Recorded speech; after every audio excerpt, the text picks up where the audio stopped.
Thank you. Oh, honestly. Hello. Hello. Yes. It's all Thomas's This fault. is, what number is this? 14. This is Relove number 14. 14. And I'm going to be doing pretty much most of the things on this. What is it? It's the it's a Squier Strat Affinity. Affinity, the most hated Stratocaster, the most hated Squier, the cheapest Squier in the whole world. Actually, probably not even quite as bad as the Bullet Strat. Well, this one looks to be quite good condition apart from the body. Apart from the body, which is So talk through, just to kind of don't forget, use the show the camera. So that's what have we got? That's the body really. That bit there, it kind of just says everything about it. It's chipped and quite badly as well. But on first, you know, kind of look at this when I pulled it out of the box, it was actually all right. It wasn't too bad condition, considering it's the most hated one there is. So, yeah. I'm going to be doing everything on it. Should we give it a play? Yeah, plug it in and see. Well, first it was part of our check, isn't it? So, yeah. Does it play? Yeah. Well, so there's an amp. It kind of does. There's a lead. On first, we don't know whether the body, whether the electrics work properly. Volume up. Oh, yeah. Oh, don't volume up. All the way. Okay. So it works. Right, check out the different settings. I've got crackle on knobs, tune, tone works.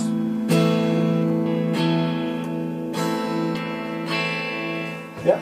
Okay, so electrically it works. That's a good start. And we've got a lovely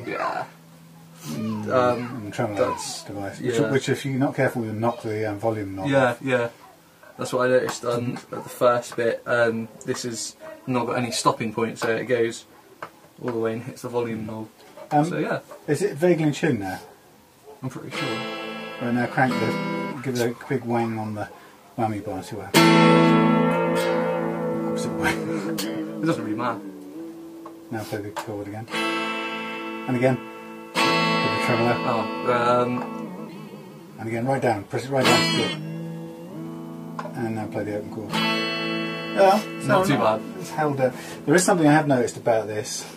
It's that one. Which is? Have a look at that. Oh, yeah, I didn't see that. That's oh, I should take this off now. That's got a very, very bent. Sticking that way. Tuner. Yeah. I mean, let's take this off. Yeah. What I noticed about this guitar, this is by the way the first Affinity Strat we've had. Yeah. It's also only the second one we've had with the big headstock. The other one we had was the standard, which was a good quality guitar. So this is our first Affinity. Oh no, it's our second Affinity. We've got the Affinity Telecaster over there hanging out. No, that's dun, Affinity, dun, dun. Yeah. And the problem with, well, the thing about the Affinity, that one came with those horrible press tuners. See them? Oh yeah. These look a tiny bit better. Apart from the bent one. Well, they're the enclosed ones, but as Thomas said, there's a bent one.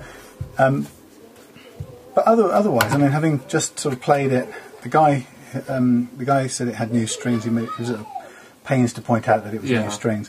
So with a new set of strings, it didn't sound too awful, but it goes out of tune pretty quickly, and the action is fairly high. And if we were being technically precise, we could quickly check our action setting. Millimeters, and I'm going, as it say, off the last fret.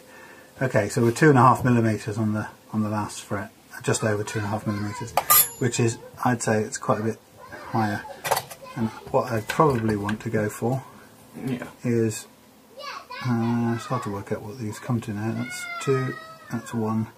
Yeah, I'd be aiming for a millimeter, so that's a millimeter and a half too high. It doesn't sound like much, but it's a hell of a lot. It does definitely make a difference when you're playing. So here we are. We're going to do the usual stuff to this. We haven't got any replacement strings right now. Right. But we'll lose these anyway. We'll get completely. And we'll get some more in a week. but we won't be putting it back together again for at least a few days. Yeah. So we're going to strip it right down because Thomas wants to get a look at everything and how it all works. So should we just kick off? I guess. Straight off. You're gonna. I'll do the Strings. slacking I'll do strings. this then. I've got this one. Here we go. So as in all of these things, oh, my little computer with the sequence of things has gone to sleep. Oh my god, this is awful. I can't tell which way this needs to go. Which way does this go? Let's have a look. Is it? That way? It's kind of weird because it's sort of sunken into there. What we really want is to somehow get it winding itself out. I'd sort of wind it this anti-clockwise whilst pulling it upwards a bit. Right, okay. Maybe not. I tested this earlier, so this is a recent problem. I tested it earlier, and earlier on in the week when we got it, and it was fine. But apparently it's not. So that happened. Well, it depends whether That one's still quite tight. we may, as always, we may just lock the tremolo off and forget it. Because with a guitar like this, you're better off having a stable guitar that you can play on and somebody can learn on than something with a pointless tremolo, which just makes everything go out of tune and makes it impossible to live with a guitar. You know, I mean, what when you think about it, what would somebody use a tremolo for? A bit of whammy. Yeah, no, but I mean, how often would somebody want to do it? It depends on the guitarist, really. Right, so if they're a heavy metal guitarist, they'd want to do it a lot, but then they wouldn't be wanting 3 single coil pickups to do it with, probably. I should say at this point that this is Sam's most hated part of it is the tremolo. He absolutely hates it. I like tremolos that work. I'm not just anti-tremolo for the sake of it, but I am if they're sort of pointless, and these are the ones on the Strats are pretty pointless. And people, you know, you can tell they're pointless because people go to great lengths to invent systems like the Floyd Rose and things like that. You know, different kinds of systems that really are meant for people to bend the necks, and they have locking nuts as well. So on a budget guitar like this, the tremolo is just like a hiding to nothing, really. My personal advice would be to take it out of the equation every time. Right. So I'm going to have out this little set here of various things that you use in combination with that. But making it easier for you is flip it over and take the back plate off. That's what I was going to do, as well as taking the strings off. And I'm going to think which is probably the most important part first. Find you a temporary container. Yeah, that's probably a good idea. So, whilst he's gone off to wander the house and find the temporary container, I'm going to fiddle around with the strings and get these parts out.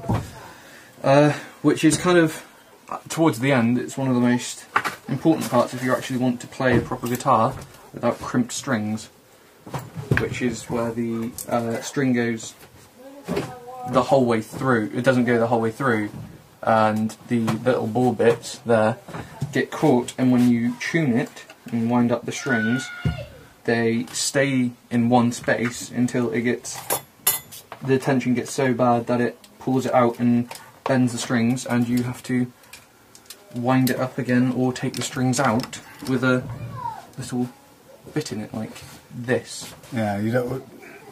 Yeah, sometimes it doesn't go all the way through in one go, and it's really annoying because you're tightening it up and you think it's done, and then it kind of jumps forward with a bang, and then what you've got is a loose string with a nice bend in it in the wrong place, and that weakens the string. So as soon as you've bent it, there's a rubbish bag on the outside of the door. There is. Oh dear, I don't know what's happened to this. Come off completely? No, I'm going to take it off. But if you want to... Oh. Yeah, that's... So the thing holding that in was the tension of the string? Yeah, not very nice. So, a couple of things. I guess we'll take everything off on this guitar. So, for your screws, you just want to get something that's about right for these little ones without too much when you try and they don't want to waggle too much. That's about right. am I doing this? Mm-hmm. And likewise, you want a bigger one that fits really tidily into that one when you come to take the... Which way do these come out? Is it anti-clockwise. Yeah, so, that's right. So remember, always just start with a fair bit of downward pressure. Mm-hmm. This is just general advice for anyone using electric screwdrivers. A bit of extra downward pressure is your friend because it stops the thing skipping. Which is a very bad thing. Yeah, because it just knackers the little star shape. And you can feel it once you've got it moving. You can sort of lessen the pressure as well. Yeah. Yeah, we don't have a... And you also want to be directly straight down on it. That's it. Keep it at 90 degrees to the body. Yeah, we'll take this tuner off and have a look, but we don't have a replacement for this just now. It is essential as well, if you're actually going to take apart a guitar, that you keep all the bits in a small box. Yeah, the trouble is, like now, we've got several boxes with all the bits in them for different guitars. And then you probably need to start labelling the boxes. Which I told you to do before, haven't I? You still haven't done it. How smart I would. Oh, go on. Okay. And I'll give that a clean. Go on, polish. So we've got three. Is that yeah, push them all back in there. So that's a sort of set that we keep on using. It's got some and there's one there glue on already. it. Yeah. Now this one, when you do this one, this might take quite a lot of downward force, and take it out a bit there and a bit there and a bit there at a time. At a time. So yeah, it's quite important that you do this bit at a bit of time, because every single time I've seen him do it, he specifically mentions to do it, because this is my first guitar that I'm going to do everything on. But it's important because you don't want to damage to the neck, basically, which would be quite disastrous. All those bolts, because we have to buy another set. Yeah. Which I've knackered a few in my time already. Out of 14 guitars. You'll get used to the kind of force you need on the screwdriver over time. And if at any time you're not sure, go back to a manual screwdriver, and like this one that holds the screws in, same bits, and just do it by feel.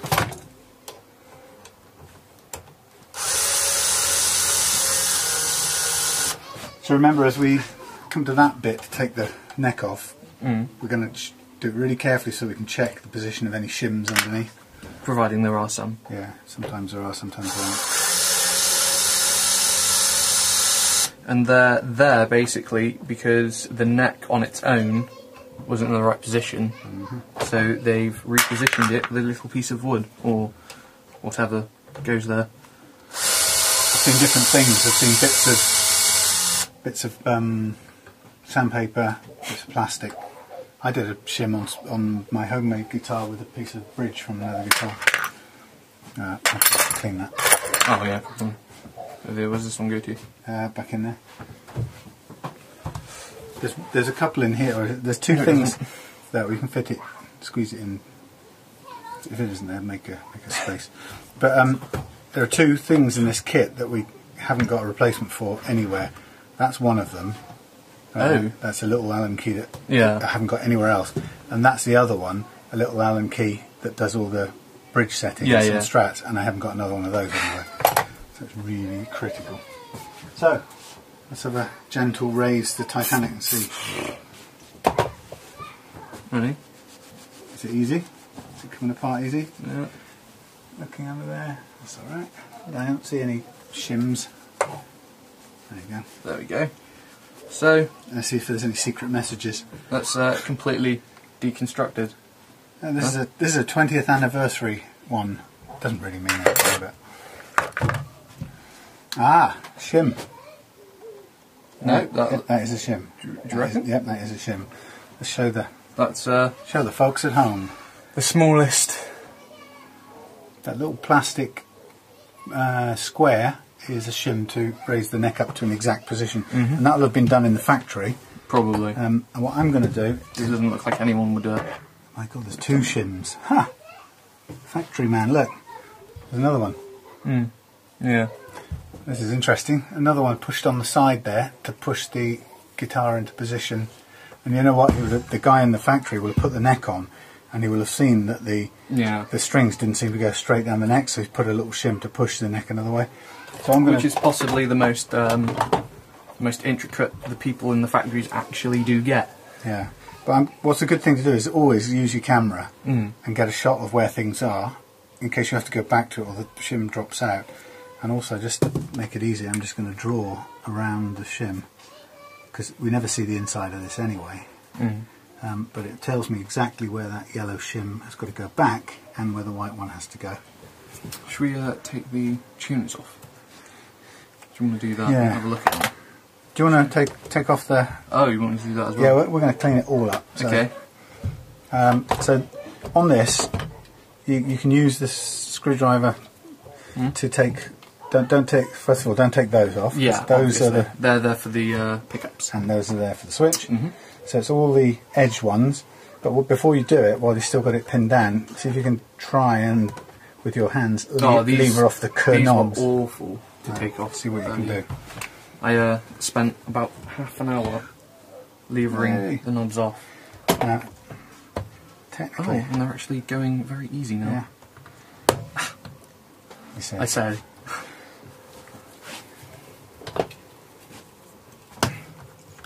Actually, I'm not going to do it with a brush. I'm going to do it with a bit of alcohol and a toothbrush. It's knocking about somewhere. So this one is not coming out easy. Right, so we might have to do a bit of trickery. Yeah, I think that's the best at the moment. There are, just as with anything in guitar world, you can buy a tool to do any job. So there is a tool to do exactly that, although we're not discovered it yet. We're not buying it. So I'm. Are you going to do it? What I'm going to do is I'm going to use a neck plate. That's probably a good idea. I'm going to just gently leave it under there, but I don't want to put scratches everywhere. So I'm going to leave it onto the screw, and then I'm going to. Jeez, I'm going to rotate it. Really it. Doesn't want to come out, does it? You pull at the same time. It just doesn't want to come out. No, but it's getting there. It is. I think you could do that on your own now. Yeah, just about. There. Cool. Right. That's So not part of it. That was very hard to do. Yeah, and you've got to be really sort of careful, because it would be quite easy to bend and break something under there. Yeah. But if you haven't got a tool to do it, there's not a lot of other ways you can do it other than applying brute force. Okay. So I'm just giving these a quick clean in alcohol, get some goo out of them. Yeah, so the process of the setup, just to recap, bloody hell, this evaporates quick. It's alcohol. The process is, at We Love Guitars, the thing that we always focus on is doing a fret level, and it's a lot of work. My speciality, this bit. Yep, Thomas has started with that. The thing about it is, it is a lot of work. It's about an hour and a half's work at best. But in all the guitars we've come across, there isn't a single one that we've come across where it doesn't need to be done. Yeah. And there's lots of reasons for this, not least that these things leave the factory with frets that aren't level. And the reason they leave the factory with frets that aren't level is because it's too expensive to do it. Too time consuming as well, usually. Time is money, so... Yeah. So obviously, people think, well, surely the machines that put the frets in the first place would leave them exactly level. Well, they don't. They just press them in, and they're more or less level. But if you were to do a check on any guitar you've had in your house, any second-hand guitar that you've maybe bought from a mate or even a new one, unless it was a very expensive one that had been set up in a shop for you, almost guarantee you're going to find the frets are uneven. And if the frets are uneven, what it means is that you have a kind of natural limit on how low you can set your action. And not everybody wants an action that's really, half a millimetre 21st fret, but but most people, in my experience, want a lower than a higher action, especially a learner. It makes it a lot harder if the action's it means you have to press down with a lot more force. And that's generally, if you're a learner or whether you're not, is quite a annoying thing / hard thing. Yeah, it also. It's not only does it make it hard for a learner, but it also has some pretty amazing effects on knackering up the intonation as well, which we'll come to later. So what Thomas is doing is he's just taking the scratch plate off, and the scratch plate. You'll just about at best be able to tip it over. This is pretty tightly. It is. Done. They're not giving you any. It's okay. Well, we know it plays. Yeah. Right, and the purpose for looking under here is just to be nosy, so you can see this guitar is routed for potentially 3 humbuckers. Yeah, yeah. Right. Some guitars, like my Squier, is cut. The holes are routed for just a single coil. For a single coils, yeah. So, which is quite good if you want to change it up and put some. Yeah, exactly. You've got some options on this, whereas some guitars like mine you won't. So the reason we're taking this off now is not to undo anything. We don't need to dismantle any soldering. Yeah, you don't want to really touch that if there's nothing that's loose. Yeah, if it's not broke, don't fix it too hard. But I think we just wanted to look underneath, and while they're there, we might as well just take a bit of the dust away that builds up around the edge of it. But we can see that the wiring all looks good. We know it plays. It's very tidily put together under there. It is. I think that's the best I've actually seen ever. Yeah. Also, I'll show to the camera. What you'll see is in that cavity, there's no shielding. Okay, so these guitars don't come with any copper foil shielding, which makes them probably a bit more prone to humming than it could be if you bought some shielding tape and did out those cavities. It doesn't.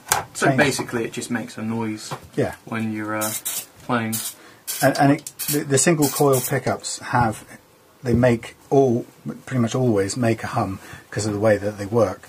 And you can reduce that hum by putting some anti-hum foil into your cavities, Mrs. But they haven't done that on here.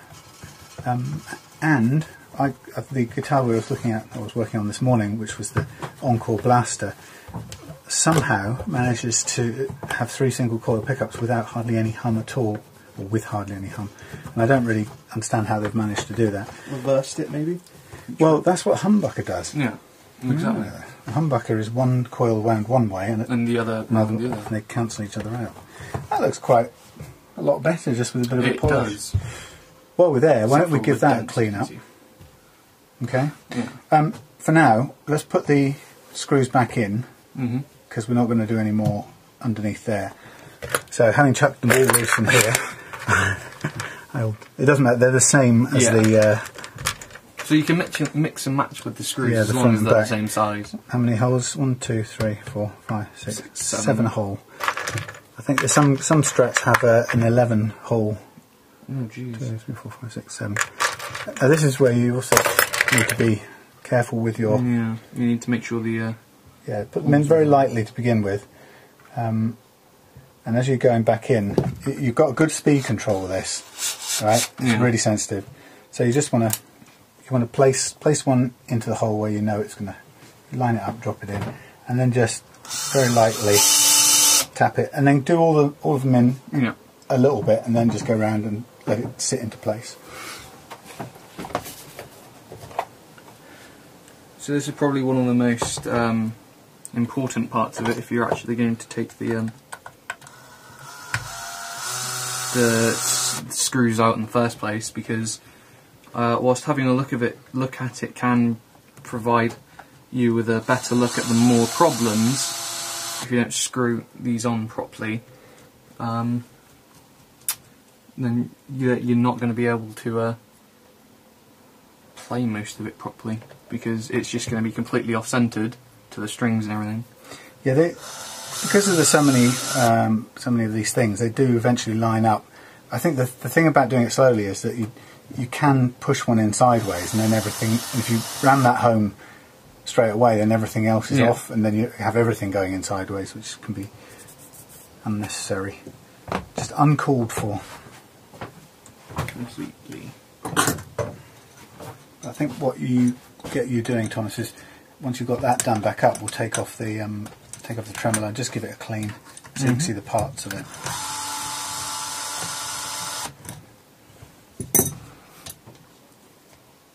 On the subject of tremolos,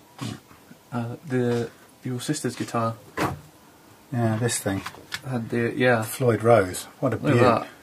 I love it. I mean, it's such a complex, but what a chunk. I mean, feel the weight of that, baby. That's quite heavy. It's about 8 ounces or something. It's a really big piece of metally stuff, but it works as well. It makes sure that the tuning is in properly, doesn't it? Now, gently with that, you've got to be really careful not to over stress it. As soon as it starts struggling, lay off. You know, remember, this is just plastic against wood, so it doesn't need to be heavily. Shorter one. Oh yeah. It's alright, my mistake. It's your mistake, Sam. That's got a piece of plastic on it. If there's one thing that I absolutely hate about guitars, it's a stupid plastic that they never take out. There's always plastic, which I've taken out beforehand when I first unboxed this guitar. There's always pieces of plastic around the knobs. Yeah, they all come with a plastic cover over the whole of the pick guard, and they sort of rip it off as soon as they get it out of the box and leave great clumps of it underneath the knobs. That's probably enough. And so that we always have to pull that off. And it's hard to do without actually taking the knobs off, so, which is what we always do. Okay.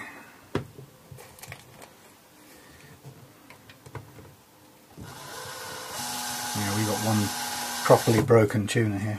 Is it? Yeah, watch out you don't chew the head on that. That's fine, everything's a little bit down on that one. Again, as soon as it struggles, stop. There you go. Okay, so having a quick look at what we've got here, your bog standard tuner looks like that. Not bad condition. Right. It's sealed, fully sealed. The tuning peg comes out of a central housing, and then you get a little thread thing that sits on the other side of the headstock, right, and does up tight and keeps it in position. However, this one, see if you can tell in what way that one's different from the others. It's completely loose. Yes. I'm going to show the camera which it's completely loose. It should be normally. Oh God, hang on. Should be normally like that. Can't move at all. Well, it's got a little bit of movement. But this one is like that. So that's snapped off, isn't it? It's definitely dead. Now, is there anything we can do apart from buy another one? I don't want to put it back on because it's a horrible. Yeah, I don't think there is. I think that's just going to need a new one, to be honest. It was working. I mean, the thing about it is it's working, but it's not very well. Not very well at all. I wonder, is there any? I haven't got any. I did have some that liquid metal stuff that you can. It sort of works, pretends to be metal. Yeah. The only possible thing I'm going to try, but it won't. I'm sure it won't hold. Are you going to keep these? I thought we could put some completely new ones on. Yeah, the only Easy lock ones, maybe. Yeah. Ooh. You want to spend a whole set of easy locks on here? Could do. I mean, I commend your taste, but it does put the price up. It does, as you know. I'm just going to get some super glue here on the table. So this will be the main focus for me today. The neck, which is pretty clean. I mean, got a nice grain to it. The frets need a bit of a polish, which will happen during the process of me doing everything on it. Yeah, when we get to that point. I was doing some tests yesterday, trying to find out is there a way of how to make sure that the frets that we do using the fret files, when we level the frets, make sure that they end up being really smooth. Because I was struggling a bit. The ones you did with sandpaper tended to be easier to get smooth, and the ones I was doing with the fret file tended to end up still scratchy down the line, which is no good for playing. That's just because I'm amazing at doing it. It's because your sandpaper version doesn't have a great big hairy ass surface on it like that. But I found a way of doing it with a bit more time and effort, so it might be good. Since you haven't used this before, I think I might recommend you have a go with this. I know you're a purist. And no, like I don't want to use it. Don't like it. I'm very precise with it. And old-fashioned. I don't like that thing. It's evil. So I'm going to put the string trees in here as well. I'm going to put all the rest of the tuners for the time being, except the one I've glued into there. Whether glue will do it or not, it's anyone's guess. But there's nothing else apart from that sort of liquid metal stuff, or putty, metal putty, which I've used to fix. Match up one of those. Can you? First time. Is it really tight? Fits? Yeah. Okay. Yeah. I've used that metal putty to fix Harry's old acoustic guitar pickup brilliantly, and it really did the job. But it's somewhere, and I don't know where it's gone. So. Oh God. I don't think Superglue likes metal at all. I don't think it's supposed to be used for it. Right, hold on, stop. Yeah, as soon as that does that, you're on the wrong. You've either got the wrong head. Let's have another look. Try this one and a lot of downward force. Yeah. So Thomas has discovered that that's okay. You haven't done any damage to that, but it was the wrong size, and if you'd have carried on, you'd eventually wreck that. Yep. We have got a few more of those. So again, this is where downward force is really important to start the movement. So you get into the slot first. Yeah, which I was doing. And then, just give this a second. There you go. You might want to, with two hands, one on there, right? And then just make sure, and as soon as it starts moving, you can lift the pressure a little bit. And then let it spin freely. That's not too bad. So the secret is that downward force, keeping it in place.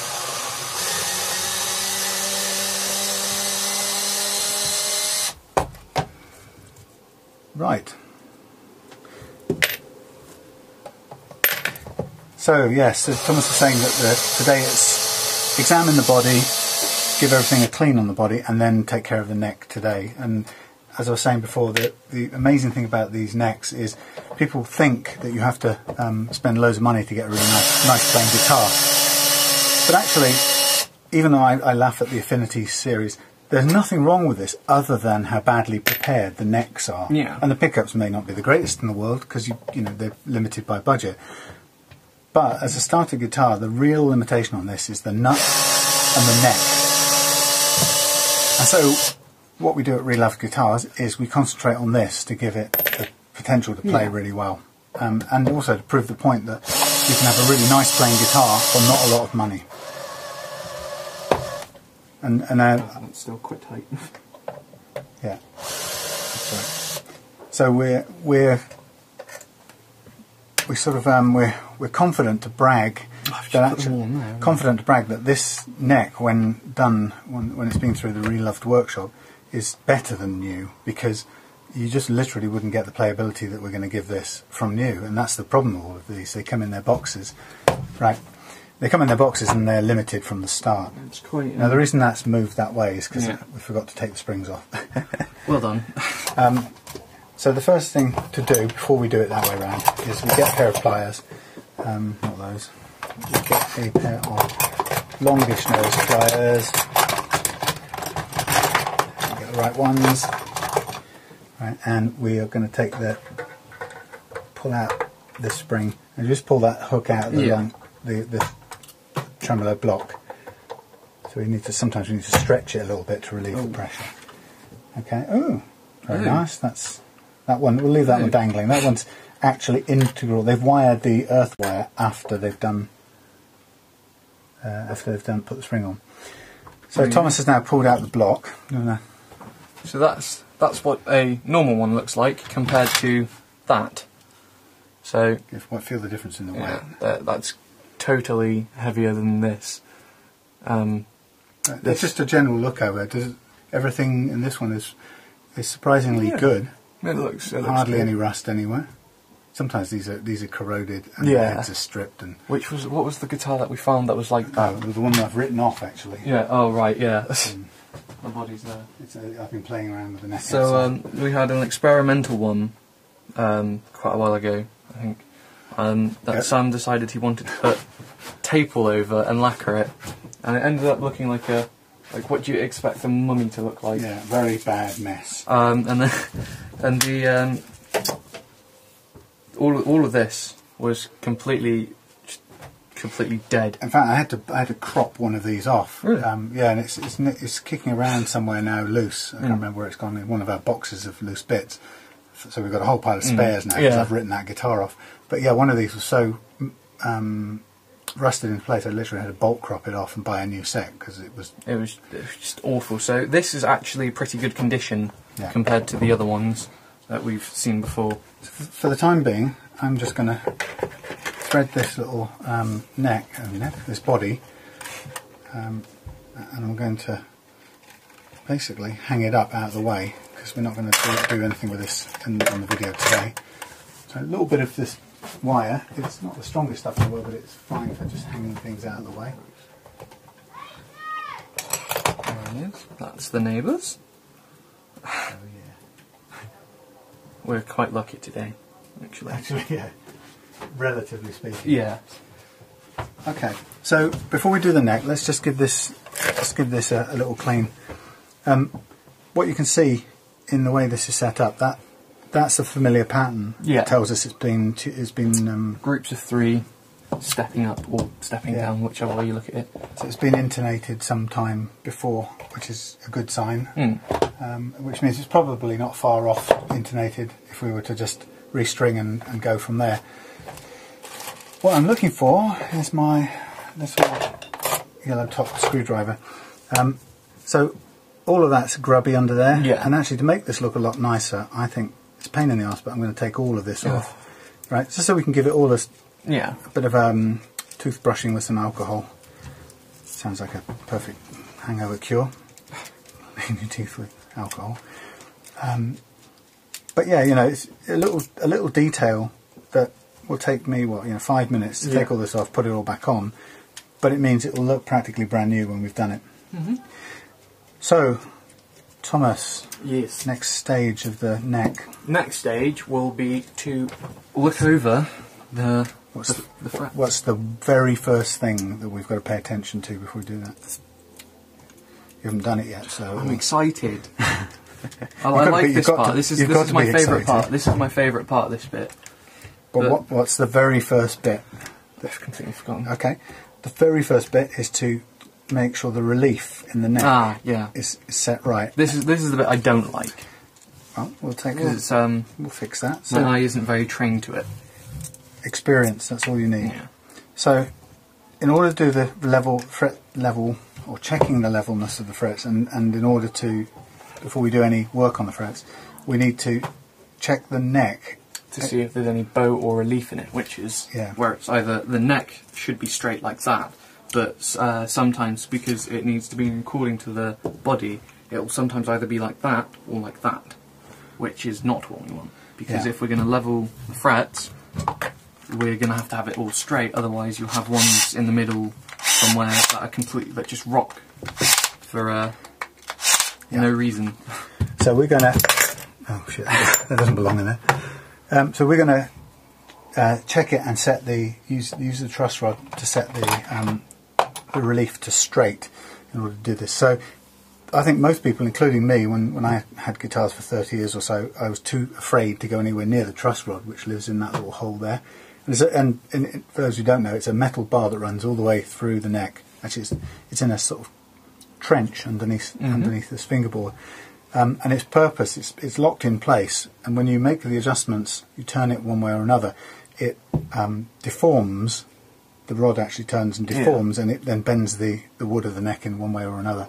So to tell whether or not it's straight at this point in time, we look down, hold it up to our eyes, and we look down it on both sides, and that foreshortens it. So I'm not going to tell you what I see. See if you can just observe. What do you observe in that neck? Just describe it. So got a bit of a bit in it. Yeah. So it's got some relief in it. Yeah, that's the one, relief. It's not a huge amount, but it's still not. Yeah. It's not dead straight. Which we need it to be. We do want it sort to be. of. Yeah. So I have a little cunning diagram on the floor because I'm sick and tired of. I'm sick and tired of looking it up on the internet every time. I forget every single time. So. If it's this by the way is for this is for a neck with the truss rod adjustment at the headstock. The headstock. Right. We had one that was it Danny's left-handed one? Yeah, couldn't even get to it. It was literally impossible to get to, because we will have to set it later as well when we put this back onto the body, and usually they'll have it up there so you can actually do that. But the left-handed one, or on other guitars they have it there with access. to it. With actual access to it. But when we Danny's put this left-handed Encore was impossible to get to. Yeah, it was over it like that, so we couldn't reset it. Rather stupid. So Thomas has observed there's a little bit of bend in there. So we take this device and we go. That's too big, but we say what we're going to try and do. So think it through logically. We're going to take some of this. We want to take some of this bend out and bring it up straight. So that's a clockwise motion at this end.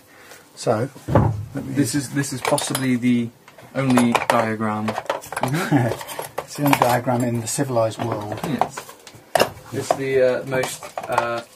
It's the easiest one to understand actually, because all the other ones that we've seen on the internet explain stuff with some technical terms that you'll never understand ever. Yeah, everybody describes it differently, don't they? You can't just say it normally. It's one of those things that you try to find a fix for and never can, because no one says it normally. You know. It's difficult. You have to. It's one of those things that I have to look up every single time, which is a bit silly, so I wrote it down once and for all, so I didn't have to waste time doing that. Now, it's worth, when you're doing this truss rod thing, it's worth actually having a look down the end to try and find out if you can see what size it is, because just trying to match it randomly with a Allen key is a bit hit and miss. Unfortunately, I can't see what it is. It's too far buried under some fur. Every single time that I come in here and help Sam with the guitar, or in this case he's helping me, there's always one piece of equipment that you can never find. Yeah. Which wouldn't be a problem if you tidied up. This is pretty tidy. Pretty tidy. I know where almost everything is. You can't see that. So it's basically. Alright, this will do. I think this is about right. Yeah. Take it out and just waggle it until it goes in. You feel how snug that is. Yeah. Yeah. Okay, so lay back down, and the other way probably. Yeah. So what did we say? Clockwise. Okay, so I would give it. Imagine there's a full 360. I would give it an 1/8 of a turn, which is probably like that. That way. That way. How much? Like yeah. That? Yeah. Go. Go. Quite hard. Stop. Okay. And that will probably be quite hard to get out. So now, what I've discovered with these things is sometimes this takes effect in 30 seconds. Yeah. But sometimes it takes days, quite a while. As in one guitar. Just dispatching tomorrow, the California Strat. Yeah. It took about a week. Actually, it might have been a day, but I only found that it had taken effect when I came back to look at it at the end of the week. So pick this up and have a look and see if it's done anything.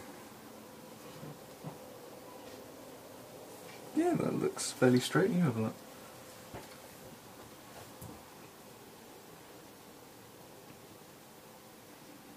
Almost there. It's a little. Sometimes what you also find is the neck. The bow is slightly different on either side. I think that's almost there. Yeah. I'm not going to. Since it was so stiff, I'm not going to Yeah. crank it anymore. Okay. So I'm not going to stop and start these videos because hopefully they just run all the way through into one single video. So while Thomas does stuff, I'm going to mess around in the background. Ooh, it's glued. My God, super glue and metal. It's probably glued that totally so it doesn't work at all. Whoa, ooh, ooh. We might be able to get away with it. I'm not keen to, but that's probably to replace those. If we replace them with the nice tuners, that's going to add 20 quid to the price of the guitar. Mind you, it does nothing but improve it. Yeah. So we should, shouldn't we? Anyway, let's go on to Thomas's job. So, so we've got a nice level playing field. Now what we're going to do is we're going to prepare it to do the fret checking. My favourite part. Yeah. Yeah, the favourite part now is where we get our. We haven't prepared this bit out of beforehand, which is yeah, it's our cutting board. which is kind of masking tape and cutting board. So Thomas, talk people through what you're going to do. So first of all, we're going to get some masking tape, and we're going to cut it up in accordance to the frets, which basically is important because if you try to level the frets without the masking tape on the wood, it will damage the wood and it will just like cut into it, which isn't what you want really. So basically we're going to make sure that that doesn't happen by putting masking tape all over the bits apart from the fretboard, or the fretboard apart from the frets. And it's a boring process. Yeah. So Thomas, off you go. Grab some tape, which is over there. Tape. Look at that. And it is one of the things that if you're going to do this job, you must do it thoroughly. So there's no skimping on it. You've got to take the time. So I would do 3 long strips. I'm just seeing how many I just you need in total, because last time you did 3 long strips, you were. Oh, you could develop your own technique. Fine. I'm going to. You end up with the width of the masking tape. You end up cutting it, thinning it down anyway at some point because the frets get close together, and the masking tape is too fat. So you need to be handy with your craft knife, which is always appreciated skill. Yeah. Being handy in total with this. Or you can be like me and end up cutting yourself a few times every guitar.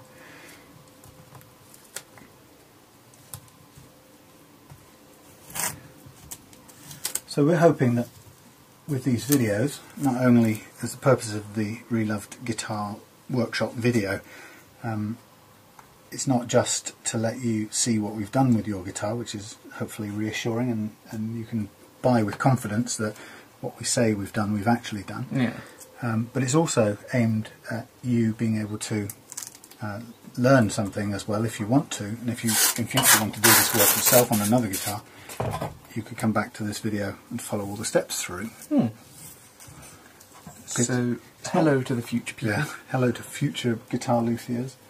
But the beauty is it's not overly complex, it's not the old rocket science. No.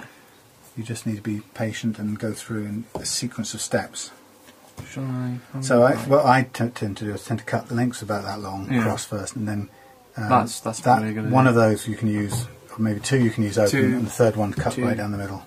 2, because they're about the size. It doesn't matter if you waste them, just chop away. I like to be precise, which is why my frets come up better than yours. OCD. He's competitive in the quality of frets now. It is. Should have a monthly competition. Fret of the month. Yeah. That is really nerdy. Fret of the month. Fret of It's the not month. the worst thing you've done though. What, fret of the month? Yeah. You said some worse things than that.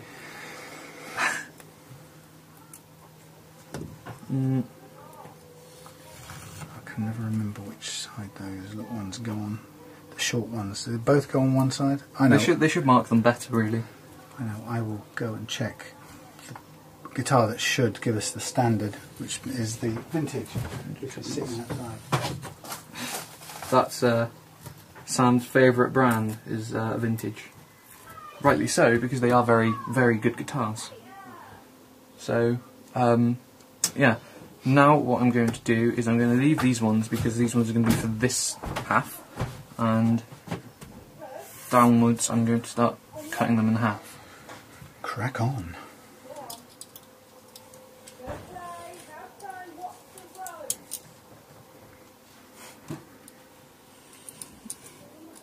This is possibly the most annoying part of it all, because for me, I do enjoy actually doing the frets, and this is just prolonging it, but it is very, very necessary.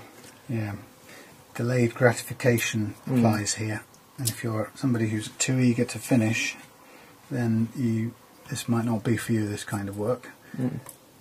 But I think you've got to remember, if you're going to be playing your guitar maybe 15 years or something, and there's no reason why, when you've done this kind of work, there's no reason why your guitar shouldn't be good enough for 15 years playing. It's a small price to pay for that long of enjoyment from playing guitar. God, that just... Don't worry, you can be or you've got straight edges. So yeah, as long as the straight edges is the is probably the thing here. So I just leave it like that for now. Yeah, just get it covered. It's important that you do this bit so it goes around the back, because otherwise it'll catch around the front. And then end up damaging it again. So when you're explain about getting it precise to the edges. If you don't get it precise to the edges, then you'll start cutting into the bit at the edges anyway, on the actual fretboard, which isn't what you want. So it's really important to get that masking tape right up to the bottom edge of the fret, but not over it in any way, because that will stop you working on the fret. Yeah. So it's just a matter of knowing which is your straight edge on your masking tape and making sure that that butts right up to the fret. I know I said a funny word, but. Stuff like that is... Okay. Generation gap, Thomas. We're allowed to say things that embarrass you.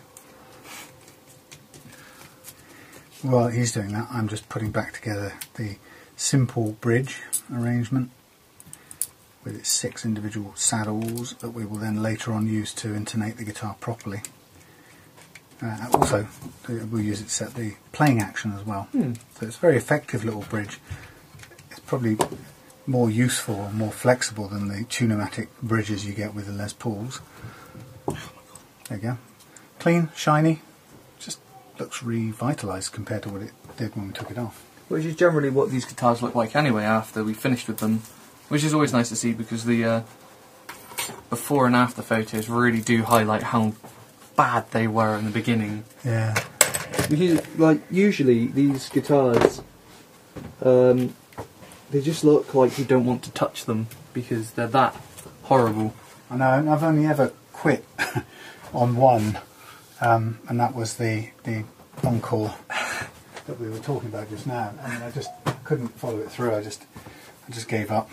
It was horrible. It was Sam's. It's my nemesis. Sam's one defeat against guitars. Yeah, I kept thinking, oh God, shall I strip it right back to wood and respray it? And I thought, hang on a minute, that's going to cost about 40 quid to do that for a guitar that's not even worth 20, you know. After you finished with it, wasn't it? Well, after I finished with it, it certainly wasn't.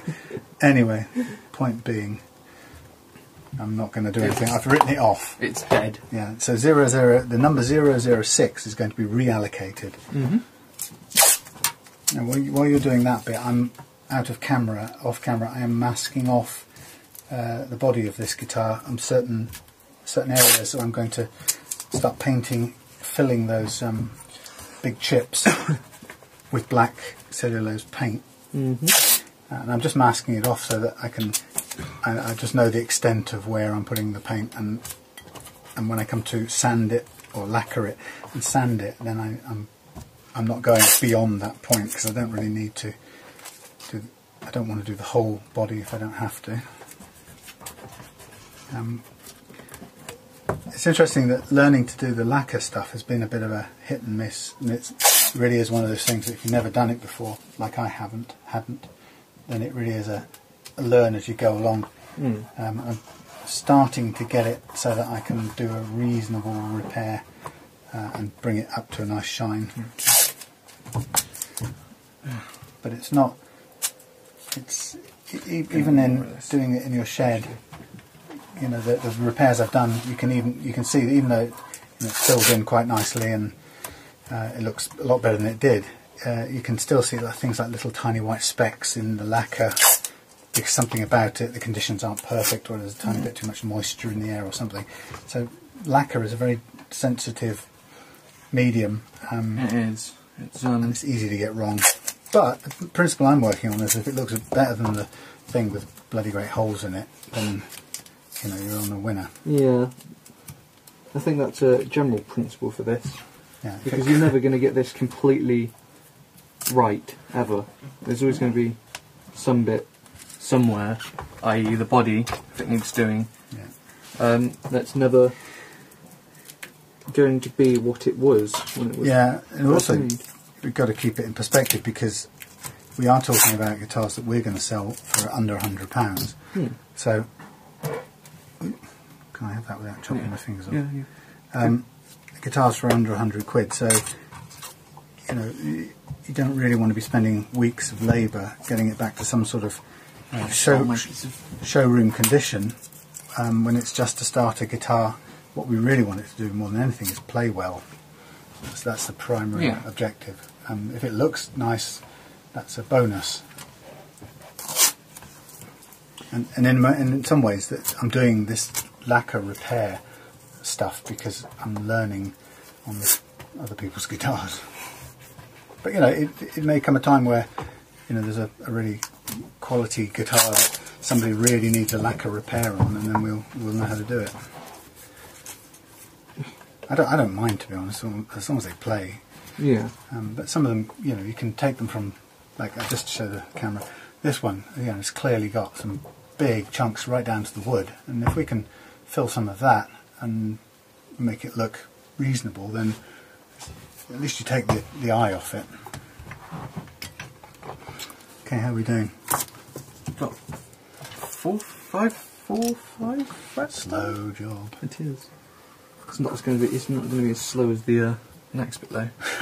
that's going to really please the viewer. If you think this is boring and slow, you wait till you get to the next section. Right, blimey, this is chipped right out. Really. It is, isn't it? It is.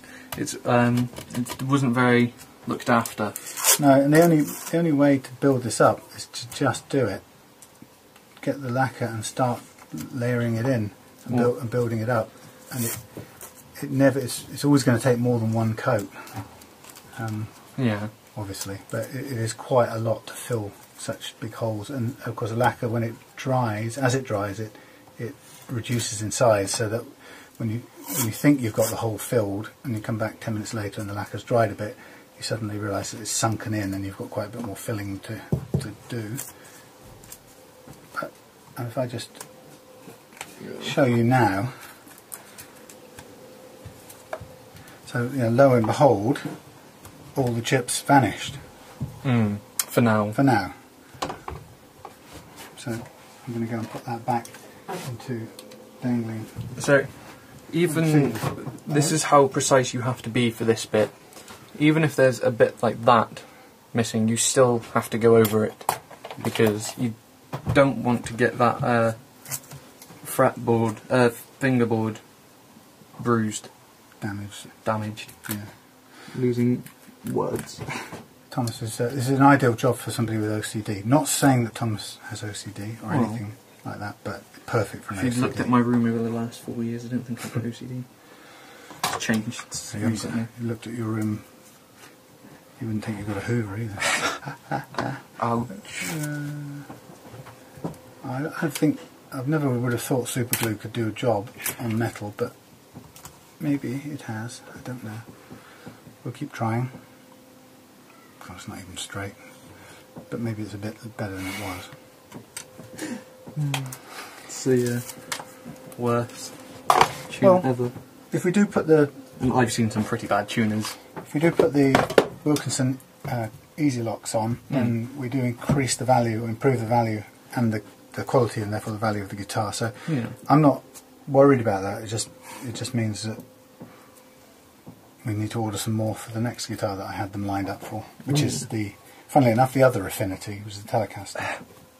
Because That's going to be a nice guitar though. It will, and I'm sort of in the middle of a repair on the lacquer on this one as well. Oh.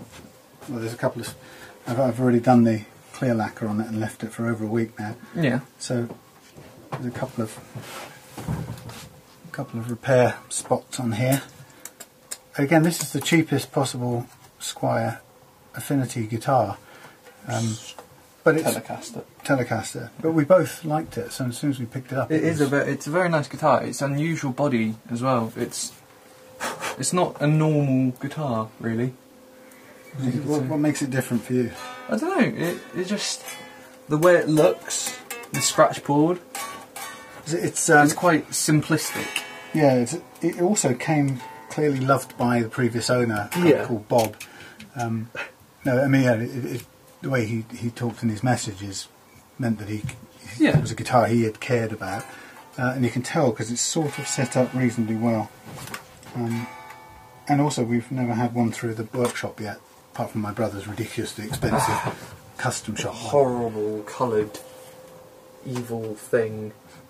What's also funny about the Telecaster is that their value is completely different from the Strats. So typically, without a setup, which is where we add quite a bit to the price, but also the value, you could probably go on to eBay and buy an Affinity Squier Strat for probably about 35-40 quid if you wait around long enough. Yeah. You won't find an equivalent Telecaster Affinity, although it's made in the same way, in the same kind of level of quality. You won't find an equivalent.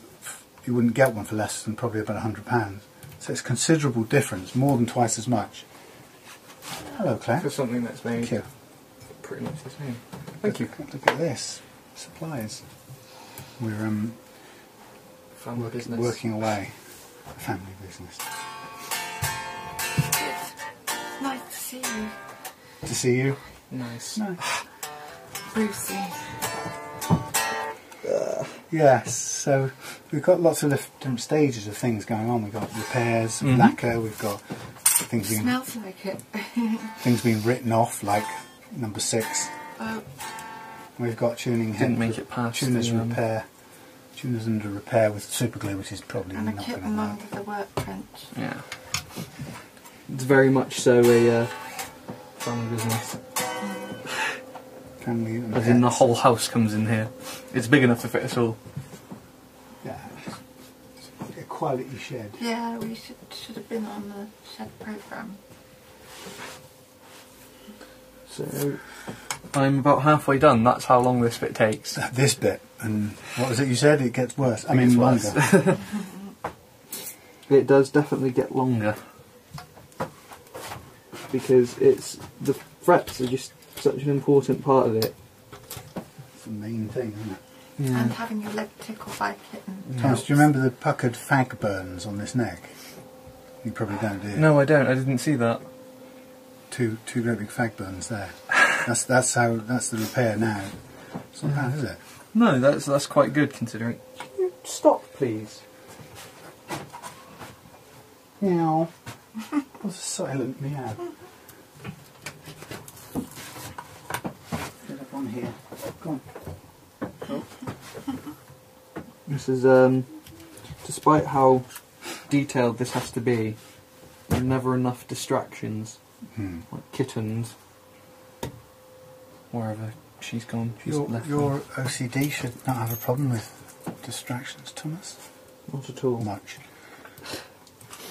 So yeah, Do we replace with the decent quality tuners, or do we go with a broken one? That is the question. We don't want to replace it with the horrible tin pot ones. We do have a lot of options, really, considering. Does it look like it's going to rain?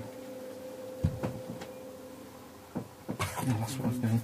Completely forgot what I was doing. You carry on with that. Okay. The vintage guitar inside. Okay. Yeah, so that's the family. This part of it is, you know, like I've said before, oh no, one of the most important parts, because the neck in general is possibly, I know the body seems like it has the most important parts in it, the neck is the most important part really, because it's where the tuners are, it's where the, you know, where you play your chords, so you really want to handle it with a lot of care, because you can never do enough caring for it really, because if you do end up damaging it, it can be quite subtracting from your playing really, which I've known, seeing as I'm still in school and I am a musician, so I have taken music, and the guitars there are treated so appallingly. It's very bad. They're very bad condition, so it's kind of like guitar heaven here, because they're all we fixed them all and we all care for them, and they don't get bashed around by little 11-year-olds. So this part, to reiterate, is the most important. And here comes Sam. Various bits and pieces. A sacrificial encore neck for fret tests. From 006. The late 006. Mm-hmm. So much lamented. When I say take care of all of them, I mean most of them, excluding 006. Yeah. There's the Yamaha SE350 body, which maybe next weekend I'll get the... This belongs to. I'll get the polisher out on it, but it is too quiet a Sunday for that. I do need to hang it up. Almost done. So Thomas is doing part of a staged operation. So first stage was to straighten the neck. Second stage is to mask off the neck or the fretboard so everything's protected. So when we do the fret levelling, it won't come to any harm. And then the next step will be to do a check of the frets for levelness, which is kind of first satisfying bit. You finally get into seeing whether making some actual difference towards it. That's not aesthetics. So we do the fret level check, and then we mark up the frets that aren't level and the ones that need dealing with, and then we go into the kind of slightly scary bit, which is levelling them, and that's a destructive process. Well, in the proper sense of the word, it means it takes away material. Yes. It's not just aesthetic. You're actually grinding away at the metal of the fret, and so you can probably sense that you're going to be really careful at that point. Which is why I hate. Where's it gone? The big. This beastie. Why I hate this, because what this does is it doesn't go over just one of the frets. Obviously, it goes over every single one that it can go across. Oh look! That will be absolutely boiling. Yeah. So Food. be careful. Which is nice. You can put this. Grab up. Could you put that somewhere for me, please? Thank you. Where the cats can get it. Yeah. No, so, which is why I like the sandpaper difference, because that doesn't do as much damage. No, but we can give you a test. But of course, it all does depend on the actual where the frets need levelling, because say this half completely needs levelling, one brush of it means the big beastie thing is completely fixed. I think it'd be a good idea for you to have a go at this device anyway, because it's new, and I think it's good to have new experiences. And also we've got the spare neck here that you can practice on, so you can have a feel of how it works. Because this is not that one. The Encore neck is scrap. Right then, come along. Let's get these thin bits chopped up. You know what you could do to help me? I'm going to split some. Yeah, you could split some for me. Okay. Yeah. Don't get me stuck to it. What I tend to do is just chop the ends off, square it off. Yeah. Do you know what we need? We need more blades. Yeah, trip to the market next weekend. Yeah. Once them away. There you go. So this bit, as you can see, still need 2 bits. That's still not thin enough. Right. So this will be this. You just use this, Thomas. Just use this. It's That's probably fine. it's ready cut. Straight edge.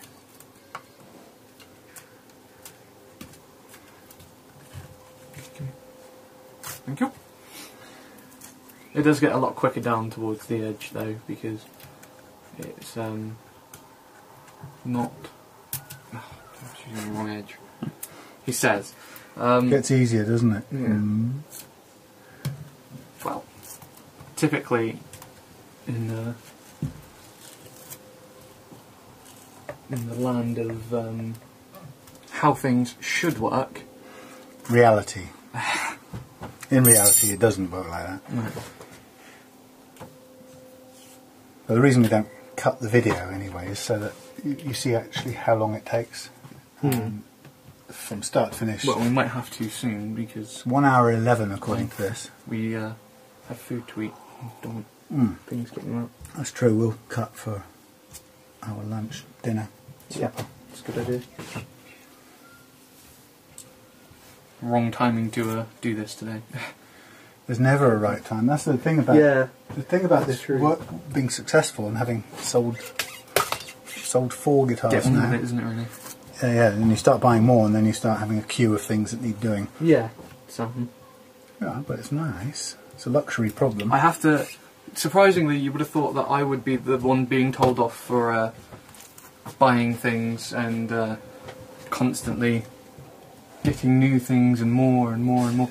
But I have to tell him off because usually when we buy something, buy a guitar and we do it up, Sam says, "Oh, I love this guitar. Yeah, I love it more than anyone I've had before. I love it more than..." He actually does say that about all of the guitars. Sometimes I do love it. He's not faithful to his 30-year-old guitar. That's a bit that Thomas can't quite handle. No, is the fact that my it's wrong. 30-year-old Squier Strat, I don't love it as much as I should. It's wrong.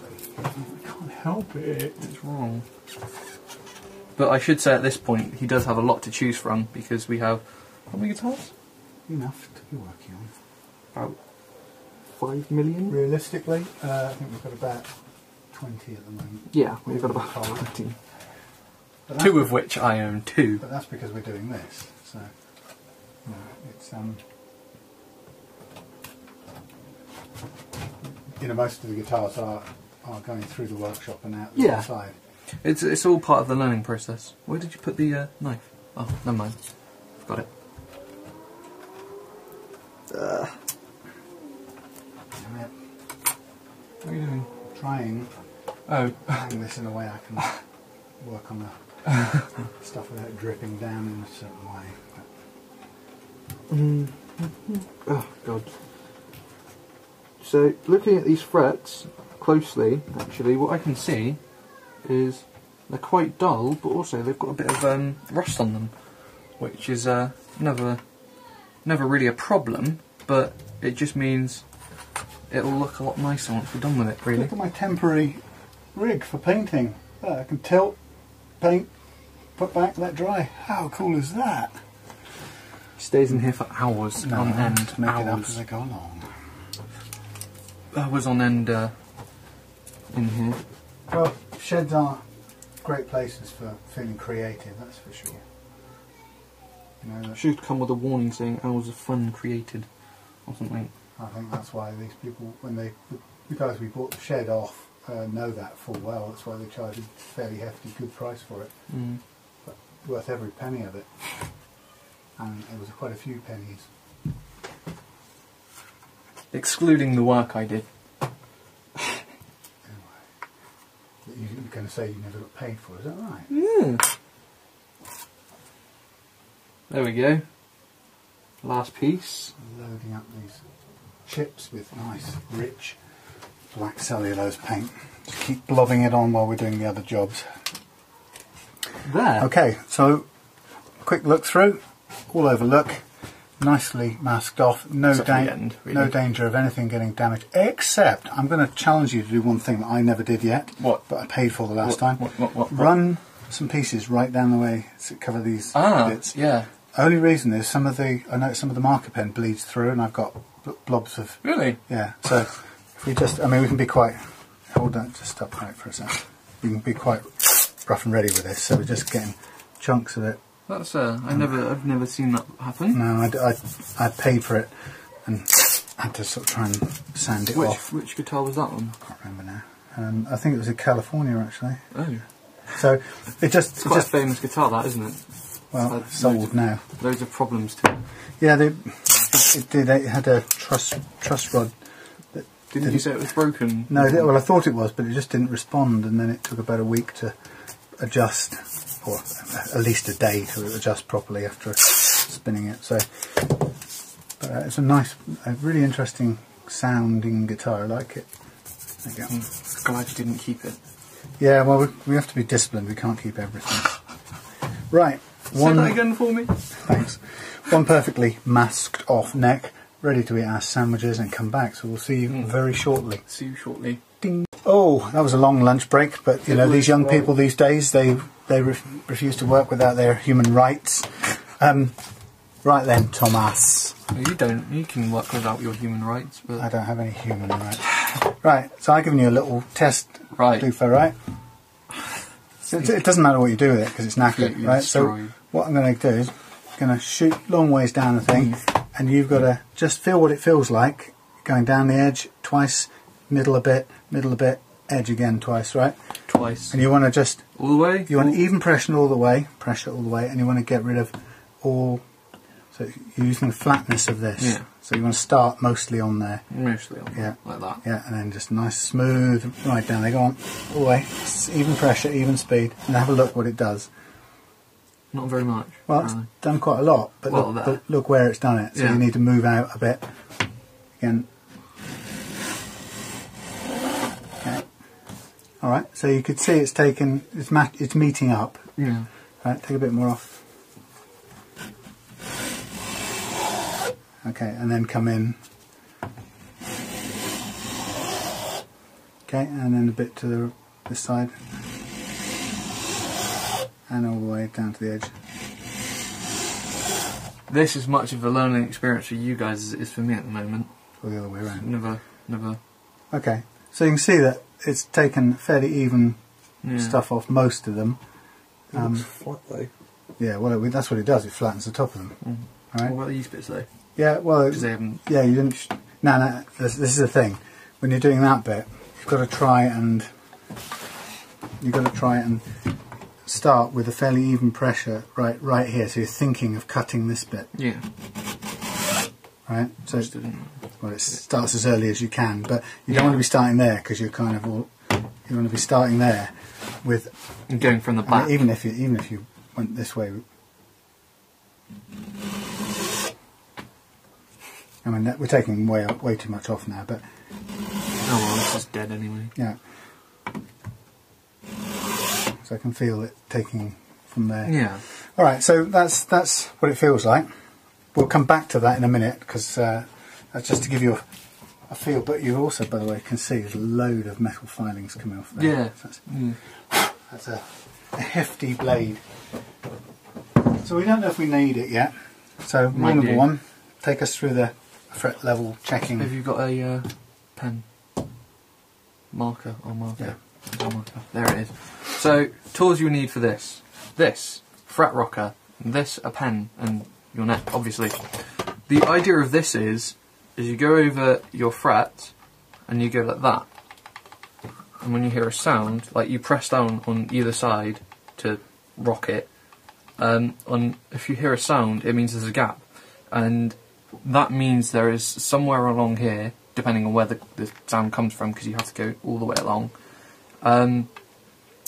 it means that this fret here is higher than these two, which means you have to file that bit down. And you have to start on this one because you can't do it on this one because you can't do that, obviously. So these two you just leave. So I'm just going to go through this and see whether we need the evil thing. Okay, so what you're seeing is what the state of the neck is, yeah, or the state of the frets. And generally, as you're going through it, is there any wear on them, broadly speaking? Is there anything obvious? Like, have they worn any grooves around the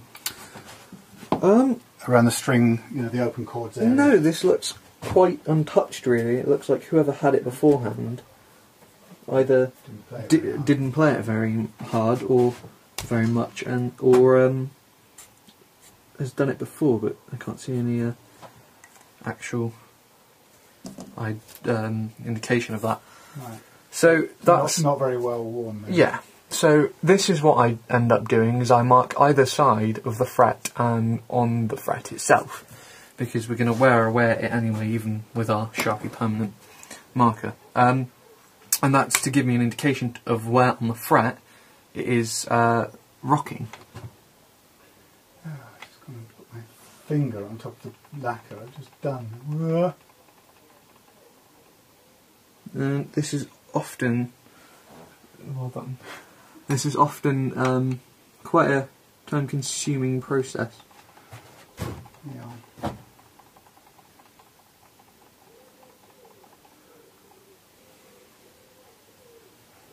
And the sort of measurements or the quantities of metal we're talking here is tens of thousandths of an inch. Yeah, it's not very much at all. Unless, of course, you get something that's like that. Yeah. And sometimes if you do get it that much, sometimes you can even see that the fret may have been lifted out of the groove. Sometimes you can see it's come away. But luckily I haven't had one of those yet. I think we might get away with a super glued repair, you know. Do you want to though? Well, because eventually that'll come back undone, wouldn't it?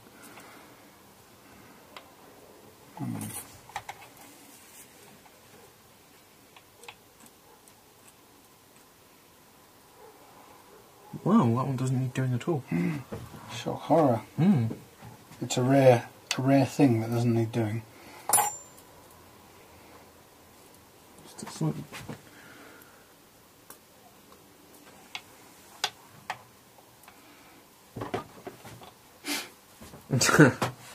What? I got halfway through this one and I was thinking, is this going to be another one?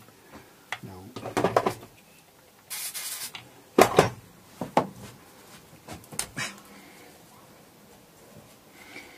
So yeah, like I was saying before, the process by which the frets are pressed into the fretboard is fairly unscientific.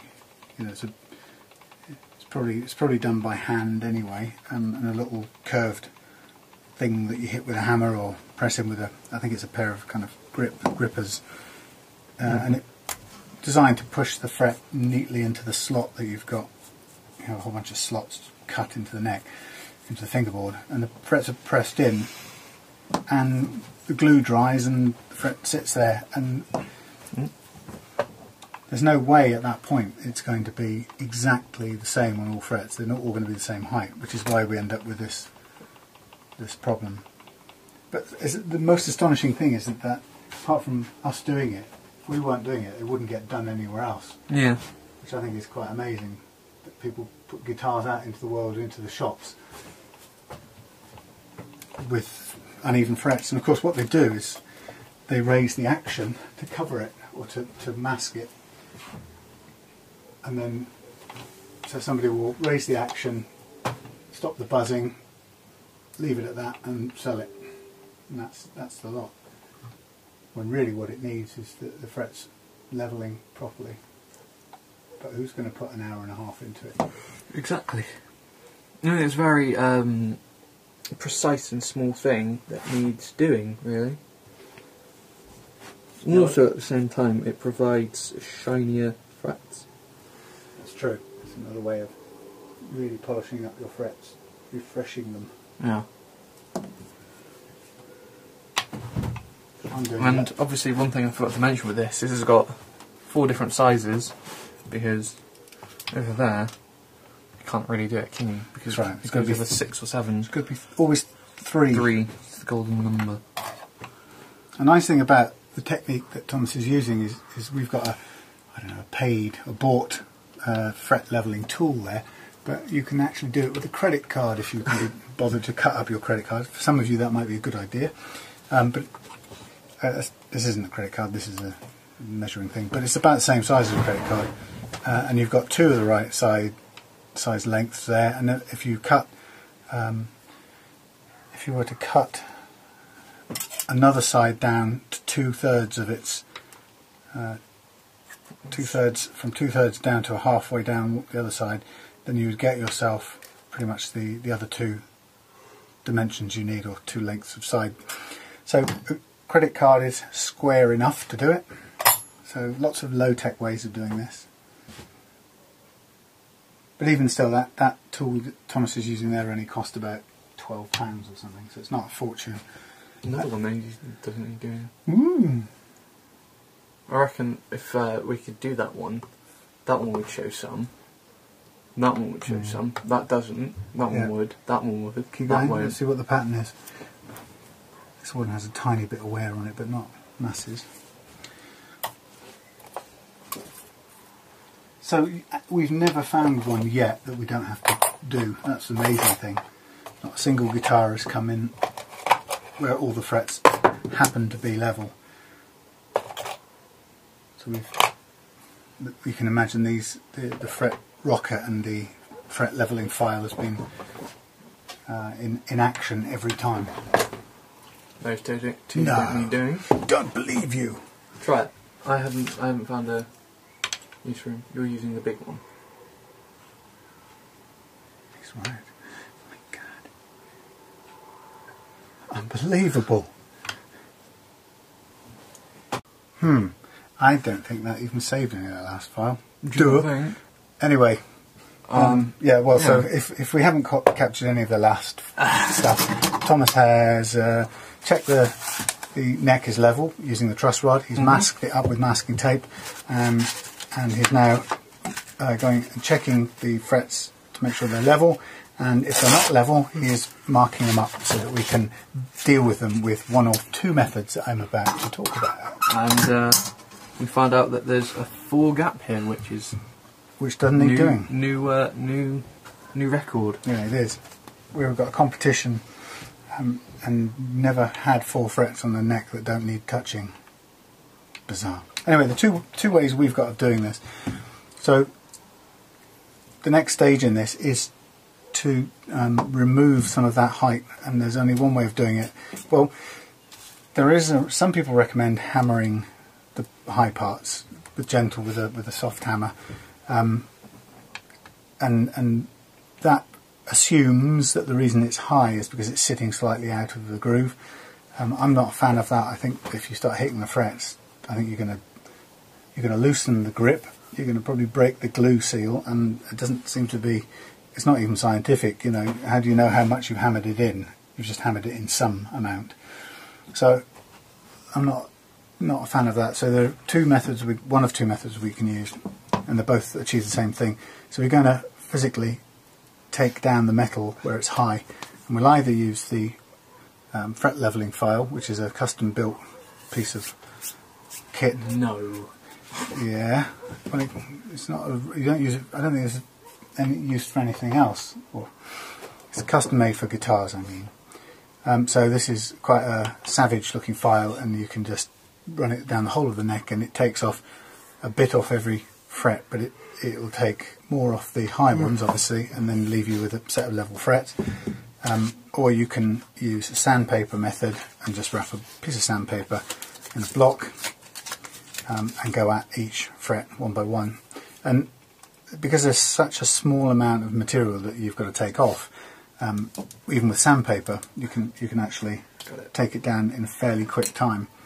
And Thomas quite likes working that way. There's some advantages of doing this. It's a lot more precise. It is a lot more precise. Also, it doesn't scratch the surface of the frets as much as this does, which means sanding is easier. Yeah, it doesn't make it as rough, really. So it's just, I just find it better. It's more precise.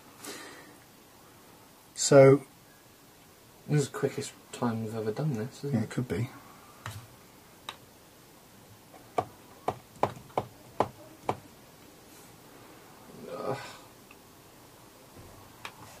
You're getting really disappointed now that it's got little high spots, aren't you? Yeah. You're hoping it was going to be a perfect neck. Yeah, I want a perfect neck at some point. So, that would be brilliant if there was a perfect neck. I'm wondering if we get that vintage in, how good that would be. Vintage? The vintage Strat. The new one. Yeah. I wonder if that would be. But then again, I got the blue vintage, whatever it was called. Yeah, the blue one, the AV6 or something, and that had high frets as well. So even being a vintage guitar doesn't save you. I mean, vintage brand that is. So that's favourite brand. I'm quite impressed with them. Couldn't find which side I wanted them.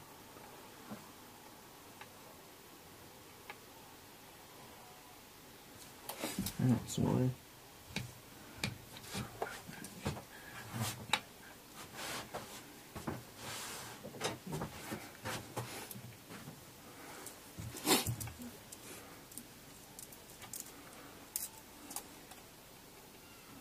Yeah. That's interesting. These got little locating lugs. Yeah. Which will have a corresponding drill hole on the other side. Which I would have to drill separately.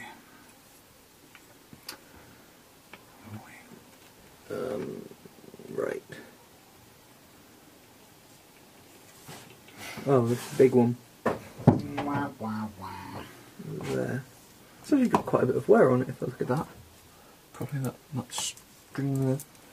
Which indicates to me that whoever had this guitar before like to like quite like across it, not in any specific area. It was a string bender. The last string bender. Okay. I'm looking at this. Is it? You can tell. I'm trying to think. Has it been done before?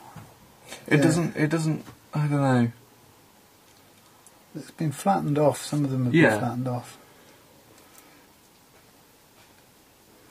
Right. Yeah, you need me to do my job. Yeah, sorry. Sir. I mean, the nice thing is even the ones that don't need any levelling, we'll polish those up with sandpaper and do the whole thing. You need to make more books of it. I know, we need to buy some this month.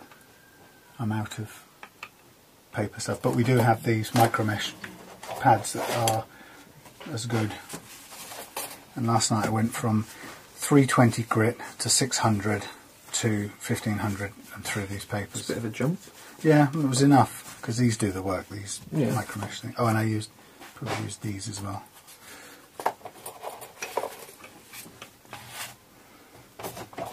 But in a real ideal world, it would be nice to have those. I've made some pre-made books of sandpaper. Yeah, they're quite useful. Just tear off some strips. Oh. No? No. No.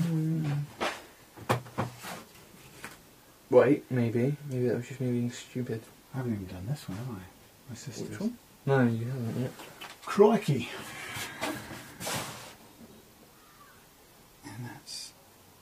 And that's not flat, that's the opposite. That's bowed, proud. And it's the opposite direction. So, No, that one, there's two again. so take out take out that is counterclockwise, therefore on this one it's clockwise. Yeah, these have been flattened before. What is clockwise?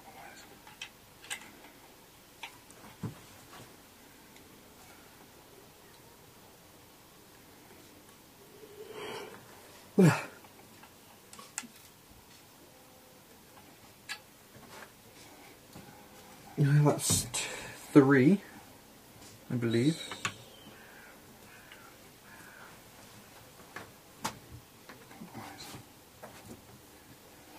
Clockwise, getting even more. That's the wrong way then. Is that one? Oh, I've got one on the bottom.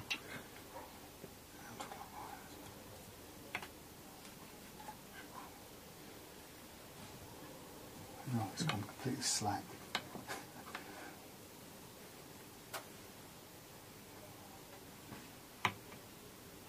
Okay. God, it's going to come right out. It's not supposed to happen.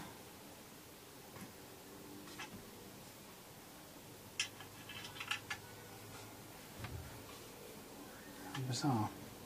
I'm just working with this old Yamaha truss rod, Yeah. and it seems to have, it's either stiff or it's undoing like it's about to fall out. So I don't know quite how it's constructed, but I don't want the truss rod nut falling out. Weird.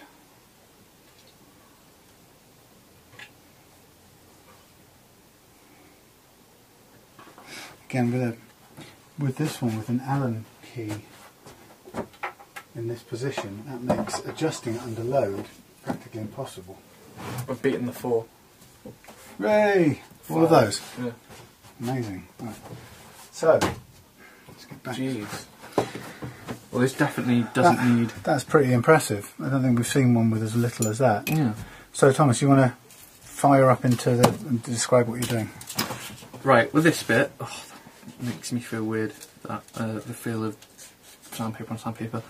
The idea of this is, like Sam said earlier, you only need to take off like 1/100 of a millimetre, not much at all. So what we've got here is some piece of something, I can't remember what it's called. Oh, the rubber. The rubbery thing. It's a fret rubber. Fret rubber, and some 320 grit, which is how much sandpaper numbers. So yeah, it's just numbers of sandpaper. It's quite gritty. Yeah, it's very rough. That's the word. In terms of sandpaper. So what we do here is we just take it off, like literally apply a lot of force and just do that, like take off the metal with the grip, and then we have to. Where's the? So the principle to adhere to is you can always take off a little bit more, but you can't put it back on. Yeah. So take off, do a very small amount of rubbing with the sandpaper, and then check again. And the idea is you're going to stop when you've got it, you've reached it.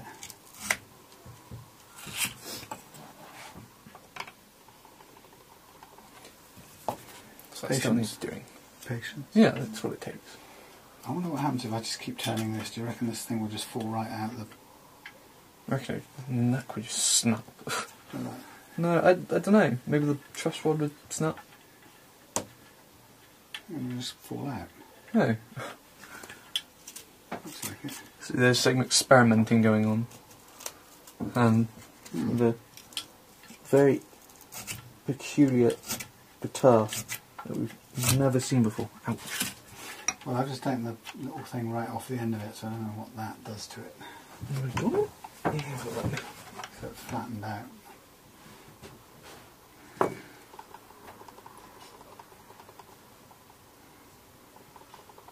no.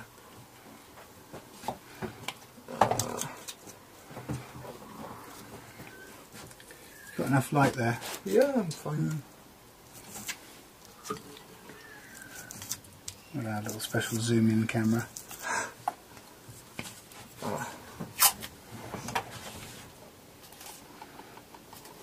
Ooh, this one is really high. Maybe I'm just not taking very much off at all.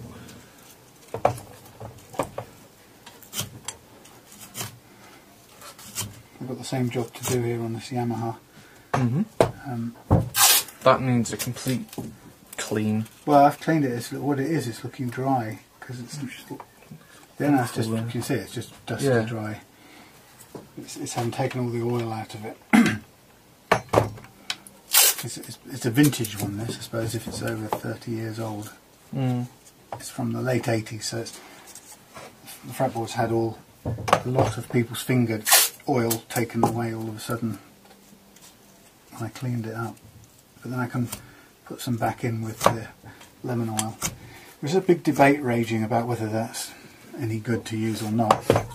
And Scott Grove, who's a very interesting, opinionated American guy who's hated and loved in equal measures by the internet population, but everything he's ever said seems to have made sense to me so far.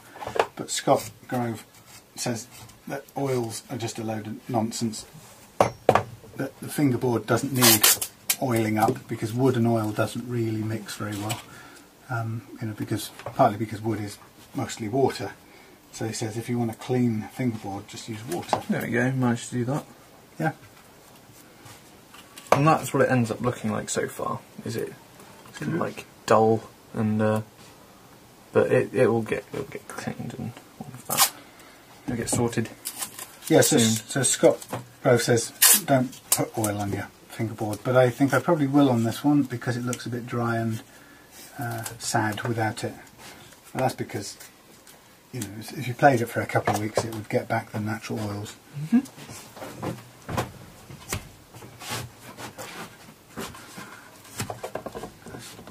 Get to the knife. Get your own. So we've been doing this now for a couple of months, haven't we? Yeah, I'd say so. Guitar malarkey. Oh, that's really that becomes really slidey. Good.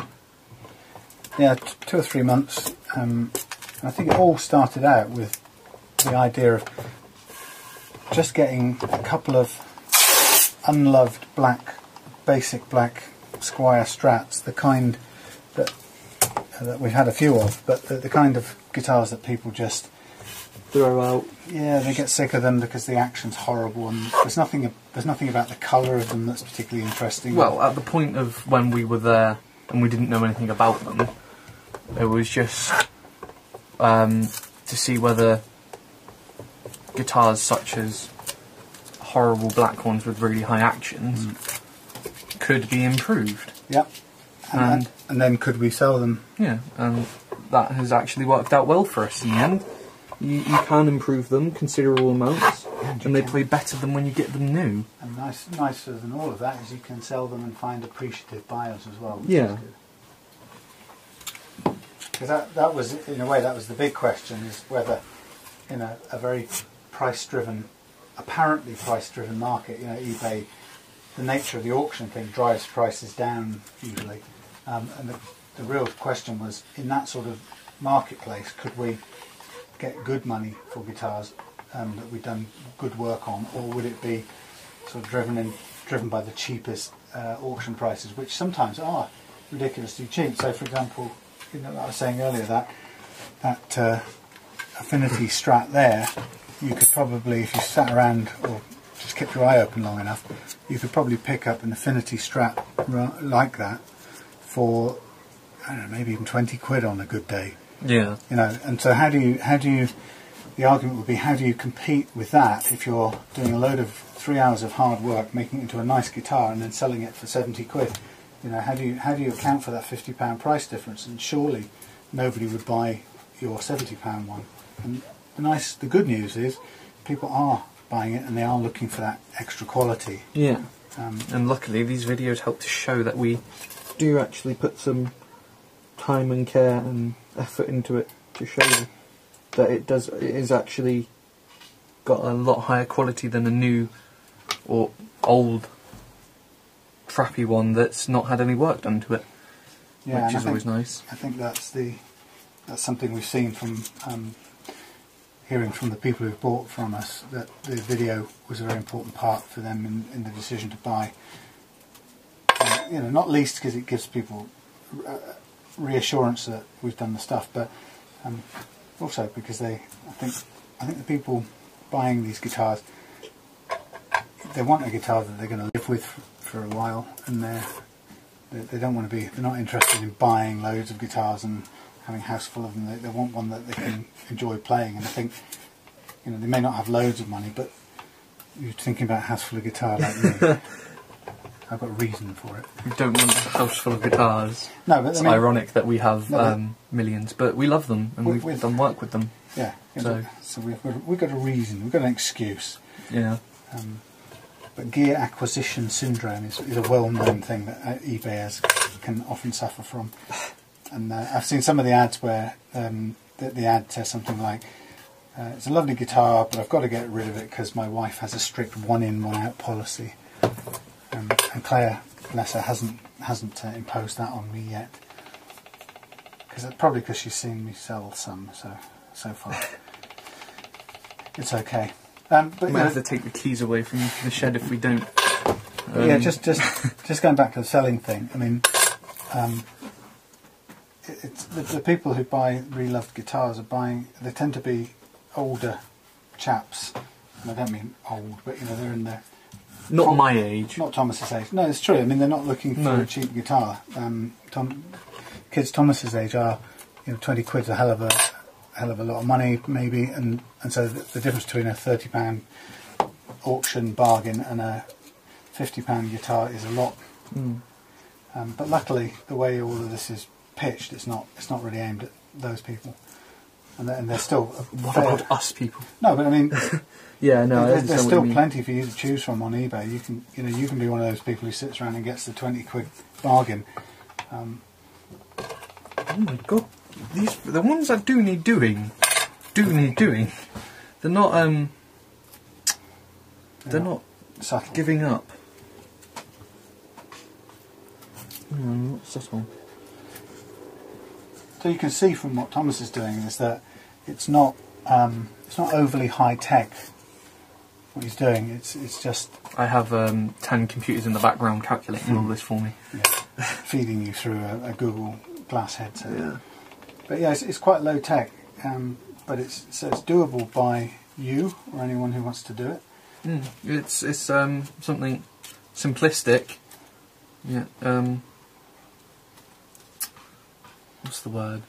The time consuming. Yes, that too. But it's also important, really, because it's just like it makes the whole guitar better. Like it's the small things that count, kind of a cliche. Well, it's the main. Actually, it's one of the two or three few main things that we found makes the difference between a good guitar and a crap guitar, irrespective of how much you paid for it. And the other one, I think, is the state of the nut, which we'll come to probably in the next part of working on this guitar. Yeah. When Thomas has fallen asleep. It's, you also have to think about this a lot, which is why I do always yawn, because I'm using my brain for once. Well, the fact that it's kept a teenager's attention span on something longer than 15 minutes, I should get an education award. It's good. I like fixing guitars. It means that they actually play nice, because I'm fed up of going to my school every day, going to my music lesson, and they say, oh, you have to get on with a composition, and we have 60 or 70 guitars. Really? That many? We've got loads of guitars, about 10 electrics, and the rest are acoustics, but and say, get on with your composition, you've got so many weeks left, and everyone rushes off everywhere, because we have 3 parts of the department, we have 3 rooms, and they all go and find guitars, and then the people that are the slowest, or arrive later, or whatnot, don't end up getting able to play, because all of the rest of the guitars are crappy. They've got holes in them everywhere, or in one case, the whole face of the guitar came off. Okay. The intonation's wrong, the action's too high, the headstock's rattling off. I don't suppose anyone's sat down and worked on them, have they? Well, the music teacher tries to, but obviously when you have 300 year 7s and whatnot, 11-year-old kids coming and bashing them with their friends because they think they're cool, it doesn't really, it makes its toll. Yeah, you probably could never keep up with it. No.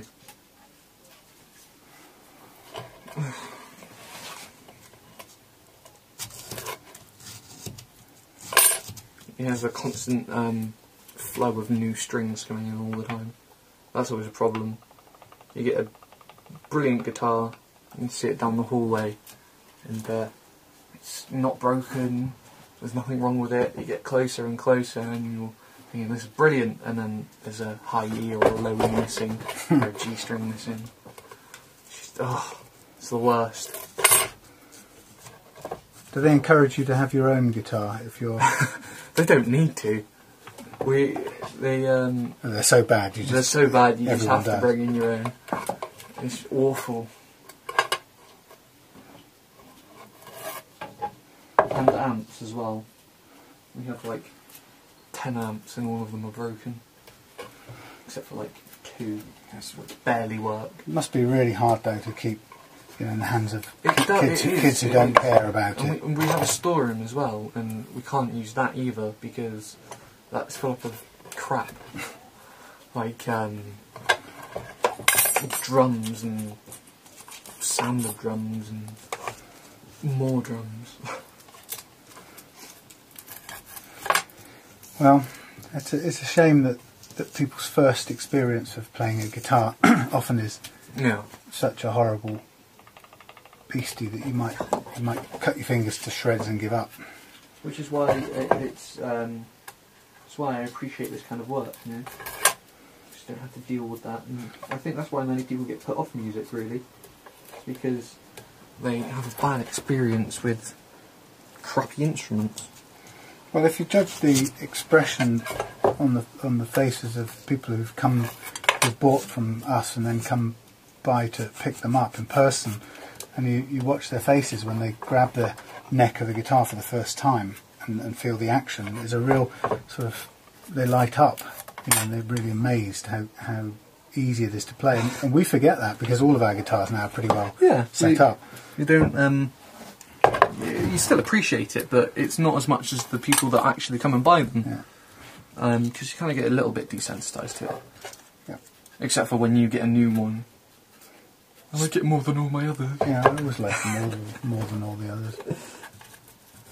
But yeah, they do. People really, it's a real buzz because no buzz on the fretboard, but it's a real buzz when they do, and you think actually it's probably the best action they've ever played on a budget electric guitar, and the kind of thing that will make them go away and play more. Look at that!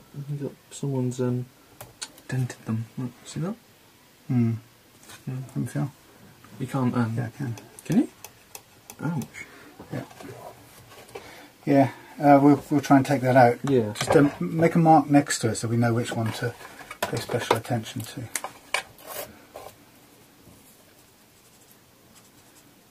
Because it is nice to see people do that. Pick up a guitar and then... Yeah, they usually come around sort of 4 or 5 o'clock in the evening, so you're still in bed normally, and you miss it. But. Well, it's nice to see your face after you've seen their face. A mirror projection. It's good. It's good, and the feedback's also good as well. That's nice to know. Yeah. It's greatly appreciated, and well, sometimes I get, when something like this works well, you start to think about, would I make a business out of this? Would I do it more or expand it in some way? And I don't really know what the answer to that question is. you get 50 million people worldwide working for you. Well, yeah. I mean, the question is how do you scale it up? Says the Dragon's Den people, but that is the real question: is what do you make the business what's it about in a way that you can grow it and. Oh, it's a good learning experience, isn't it? Really. Yeah, it could be a. It's a good learning experience, and it gives you more appreciation to good guitars. They're so often hard to come by. You're going to tell me next it should be a module in school or something. Should be. DT classes for the little year 7.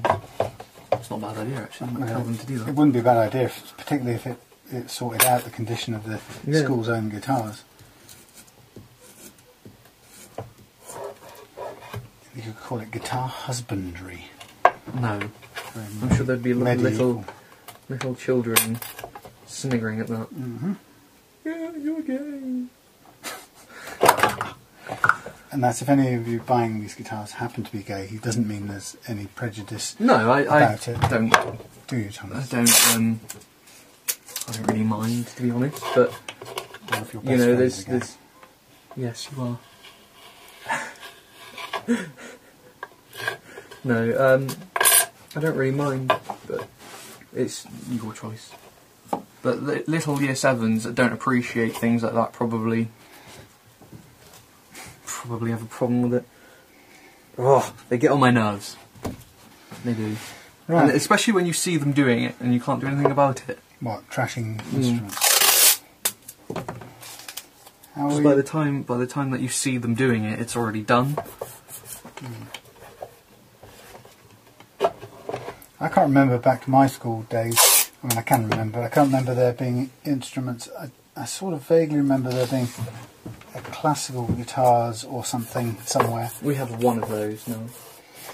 And I know that I remember from those days that, interestingly, John Hornby Skew's brand, or the manufacturer, who now it's a company responsible for the Encore range and the Vintage range. They were, or maybe still are, the sort of primary educational musical instrument supplier or maker. Which is quite funny that they've... Oh, it's not funny, I suppose. They've put all those years of experience into making a decent quality brand guitar. Luckily, we have a guitar teacher. We have a teacher who's also a bassist, so he knows quite well about guitars. Right. So we get decent ones that get trashed within a day.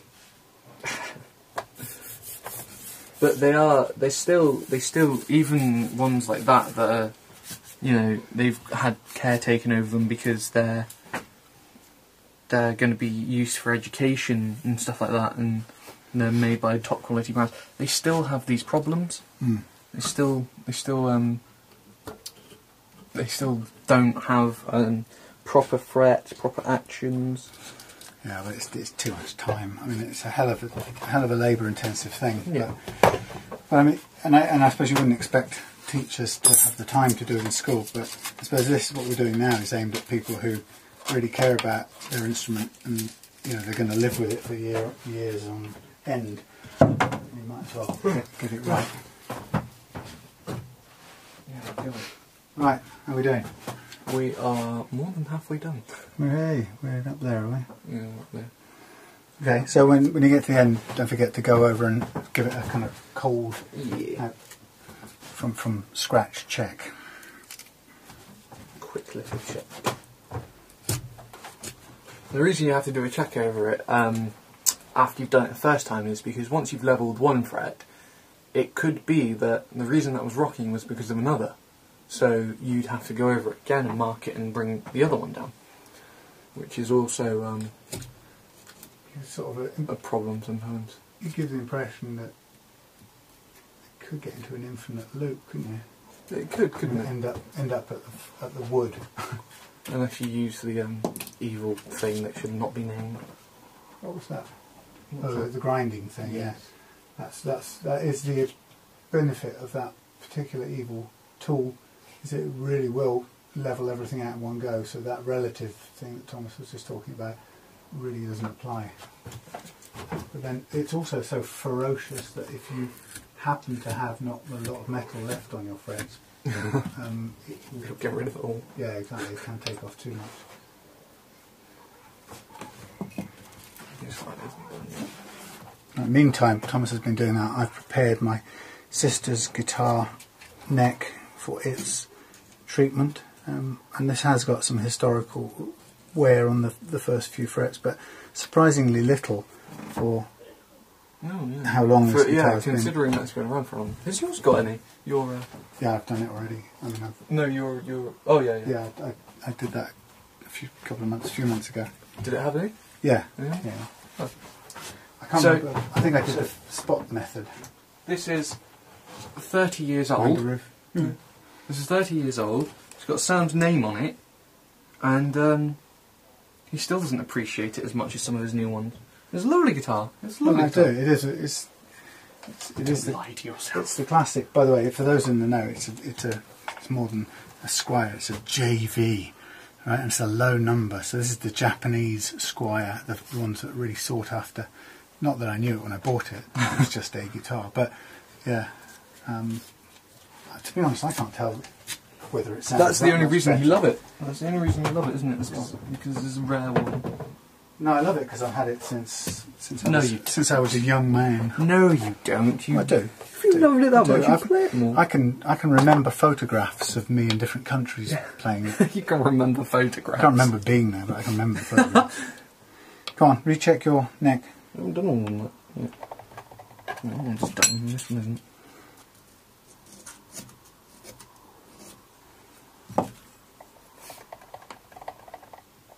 Nothing.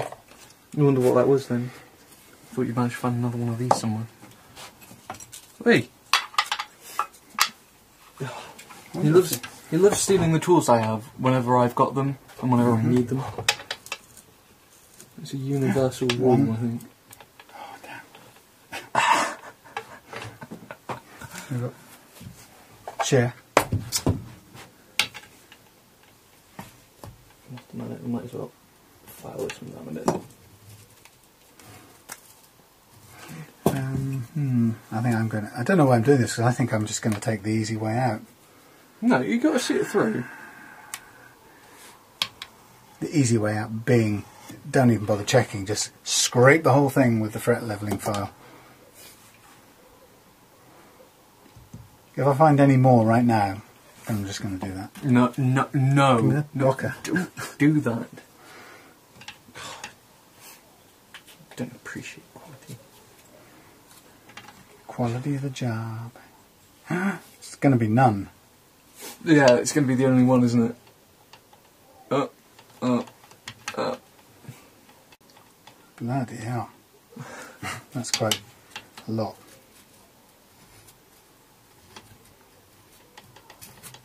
That makes you think that something's popped up at the end. And almost probably you get your fingernail under that one.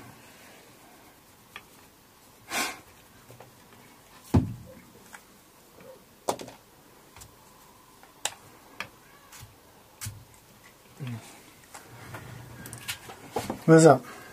Nothing, you just got the last one to do.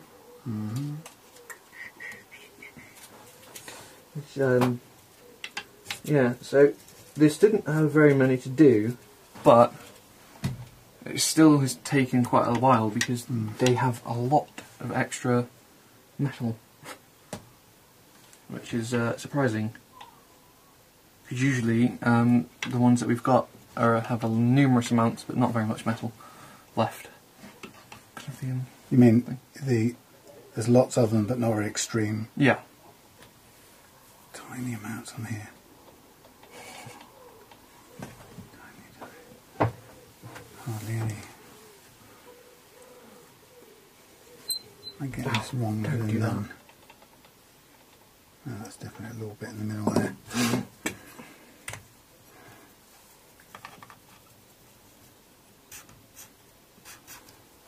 This is quite unusual. This is very little. I've got to check them all. Go on then.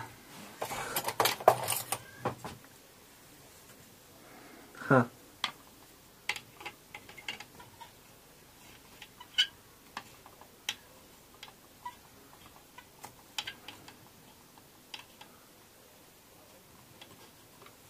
So I've got a new one. It's the first time ever. That's what happens with that method. So, it's a better method than destroying the whole thing. It's the limitation of the spot method. The question is whether the benefits of that method outweigh the limitations. I'm pretty sure they do. I'm thoroughly against it as much as Sam's against tremolos. We have our own biases, don't we? Yeah. Yeah, I like I suppose, I've never really played the kind of music where a big diving, screaming tremolo comes in handy, but He's a blues guitarist. Probably more of that, yeah. However, if you're going to have a tremolo, then at least have one that works really well and make sure the thing goes back into tune every time you finish using it. That's never going to really happen when you slacken off the strings. No, it is though. If you have the right technology, it does work. That's what's great about those Floyd Rose things and the locking nuts.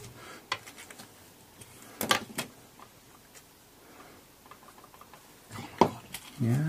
One bit.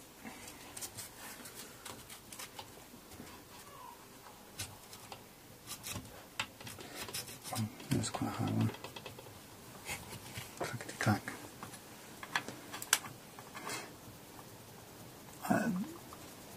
This Yamaha, given that it's 30 years old, is actually quite... That's brilliant. It's quite good.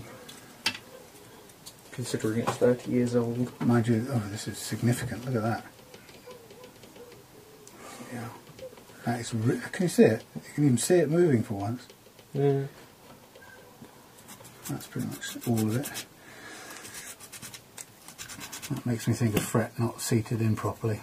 But again, I'm still not going to go and bash it in. I'm going to take it down from the top.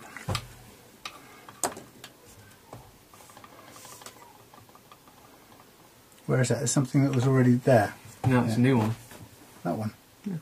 No, you marked it already. Yeah, no, that was because I went over it again. That's because I'm doing it now. I'm doing them as I go along.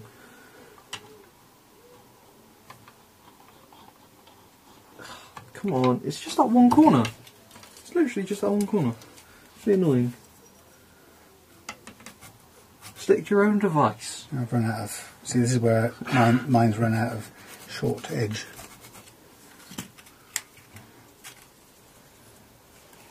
Hang on. I'll use the crappy low cost one then.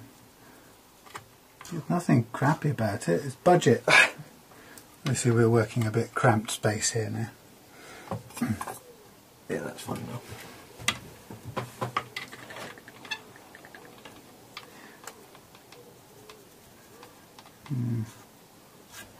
Oh, I don't know. Do I do a spot method or the rip it all to shreds with a fret levelling method? So that one was... I still didn't do that one properly, apparently. It's not what you wanted, is it? No.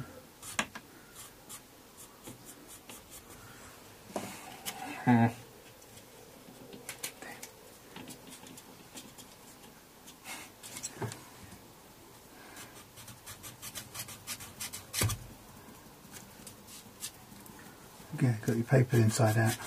Hmm? No, joke. Right. The troll.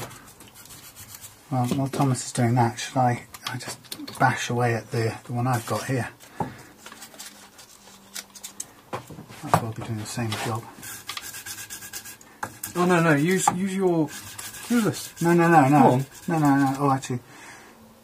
Go on. No. Go yeah, on. No. Yeah, no. You know what, actually?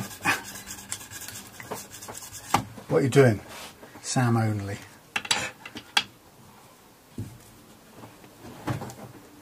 I'm going to do a bit of artwork.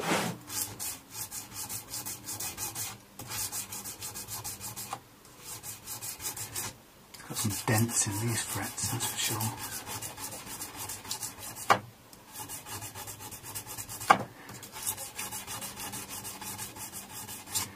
I'm going to give it a Spitfire look.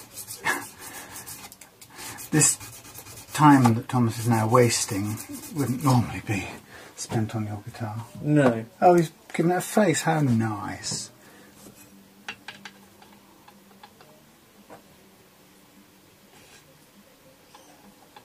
Somebody playing a guitar? No. Trying to be your mate across the road, isn't it? Whatever he's called. Mate, Steve. Steve, that's all. My mate Steve.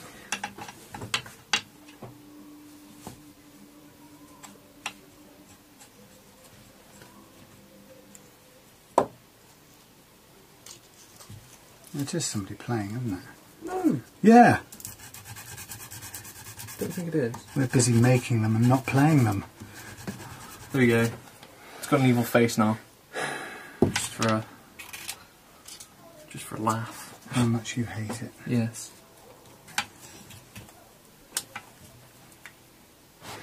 Okay, we're rushing along. Well, you are. I'm taking my time. Yeah, somebody is playing.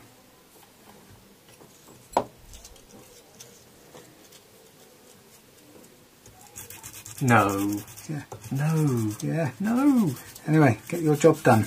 You've got a bit more to do. I got all the time in the world. You might do, but your poor buyer is died of old age watching this video. That's okay. I'm sure they will appreciate me warning them of how evil that is, actually, True. to be honest. True, but we all have different views. I think it's a good tool. You think it's the spawn of the devil. Yep.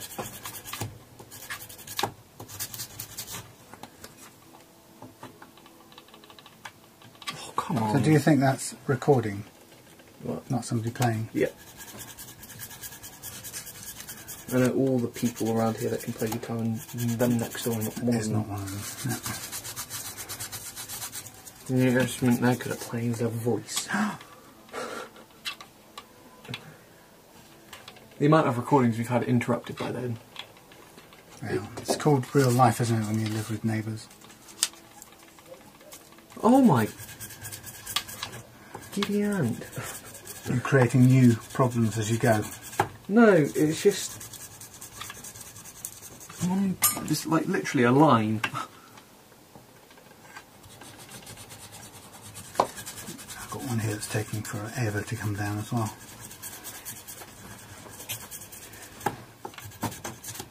So the one I'm doing, it was my sister's guitar, and when she heard I was doing guitar fixing, she said, "Oh, I've got this guitar, I've had it for years. You can have it, do what you want with it." And I remembered it from when I was much younger, when she lived at home and I did or something. So it's that old, late 80s, I think. Anyway, so I brought it back here to work on it, and then heard from her partner that he was kind of slightly sad because he was hoping their child would when he grows up would have a guitar to play on, and was hoping to pass it on to him. So I better meet him when he's older and tell him that I saw this guitar being done. Aidan, yeah, little Aidan. So I decided that Stole it from you me. don't want to upset the family like that. So I said I would work on it, get it back into a nice playing order, and give it to him. It's a lovely guitar. It is a really nice guitar. Yeah, the old 80s Yamaha. What I've noticed is the older they get, the nicer they are, to be honest. Except for the Les Paul ones that I've seen. That's monstrous. Yeah, I'm going to need a new piece of sandpaper for this.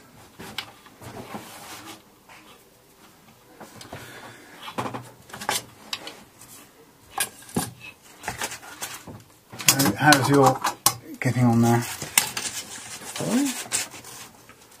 Myself a cup of tea. Oh, you lazy. Yo! Hello. We're back. That was really awkward. Yeah, Thomas is going to explain what he's doing now while I go make a cup of tea. Yeah, he's abandoning me, like I have so many times to him. So basically what I'm doing at this part is I'm remarking each of these frets, and I actually haven't done it properly yet. And you've got to be thorough with it, because what we're going to use in a minute is this. Now this is a really good tool. I'm going to explain it as I go along. I like building suspense. So I'm just going to mark these all up. Hang on. And I'm very hard at. I'm not very good at concentrating on two things at once. So what I'm going to do is I'm going to use this. It's a tri-pointed file thing, I don't know, technical words. And I'm basically just going to file like that. And I'm going to go along like this. And what it does is say this is our fret. This will be our fret, and it's all shaven down because I've literally just levelled it. A fret isn't supposed to be completely flat, it's supposed to be curved. What this does is this will come along and it will shave this down so it becomes round again. And the reason I've marked it up is because when I do this, and when I go over it, it will erase the black marker pen, and the smaller the line between the two bits of two bits of shaven down fret is the better. That means there's the least amount of flat bit possible. So that is basically what I'm doing now. And this isn't a time-consuming thing. It's quite an easy thing to do. It's quite nice, to be honest. It's quite enjoyable. Well, for me anyway. Yeah, but it's quite necessary if you've levelled your frets, because otherwise your frets will get caught. And Sam, I think when the camera went off, Sam was talking about his little diagram which shows what happens to the strings, which unfortunately he hasn't done or left me to explain. So I'm just going to keep doing this, and this is going to be very quick compared to the rest of it. Oh, and congratulations, by the way, if you've watched this far. I'm surprised and quite happy for you, as it were. Because if you are going to do this yourself, you can see that all of these things are actually really easy to do. Hence why I'm able to do them. So, oh god, you don't want to do that very often because that will go over and hit the top, which is not what you want to do. But as long as you make sure the gap is between them is small, it's okay. So I'm going to keep doing this.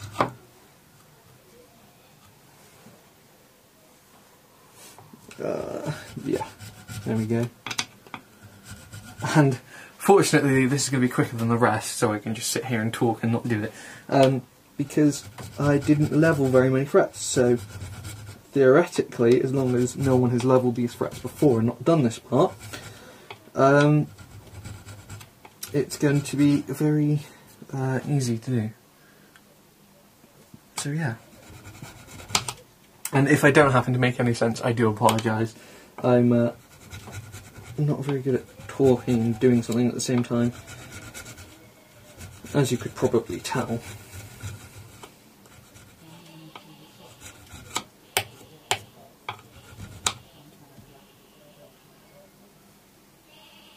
I'm not sure if you can hear that, but I think there's a sheep in the background outside on the road, which isn't unusual around here. We usually do have that. We do live practically in a field.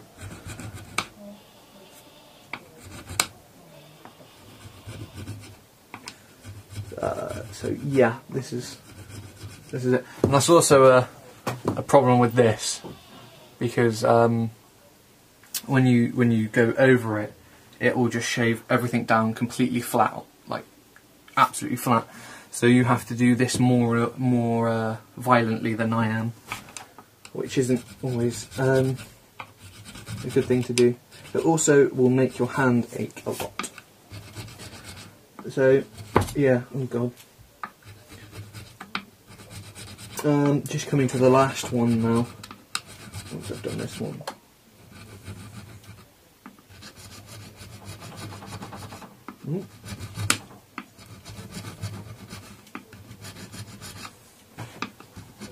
Yep. So there we go. Now the next part of this is I'm just gonna go over all of these with this, which is the weird meshy stuff that he was on about earlier. That Sam was on about. Sorry. Now I'm not sure whether which ones I want to go through first, because oh my god, it smells horrible. It does smell horrible, but does get the job done. So I don't know which one of those I want to actually use for this, because I cannot remember from the last time I did one, because I basically just do the neck and then go off while Sam does the body. But you will see me throughout the whole of this video, hopefully, because I am going to do the rest of that body,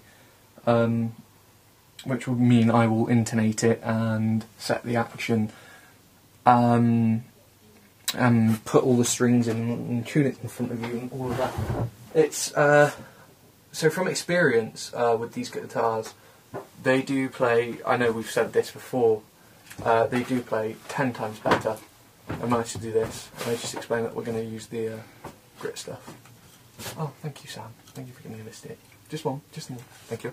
We're going to use the grit stuff. Why? Meshy stuff, sorry. Okay. Profiled? Mm-hmm. Okay, now we can do what we haven't done before. We're going to start with 320. You want me to start with 320? Mm-hmm. Alright.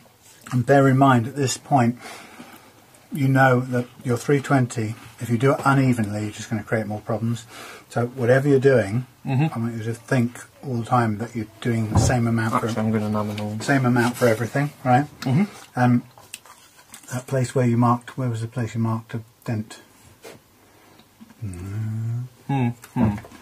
It's higher up, wasn't it? Oh, wow. Okay. You should go over all of them. Yeah, so fingers, just use your fingers and go over the whole lot and make sure you do every single one of them the same, even though you only did some of them. And then we'll go to 600. So we'll dig out now.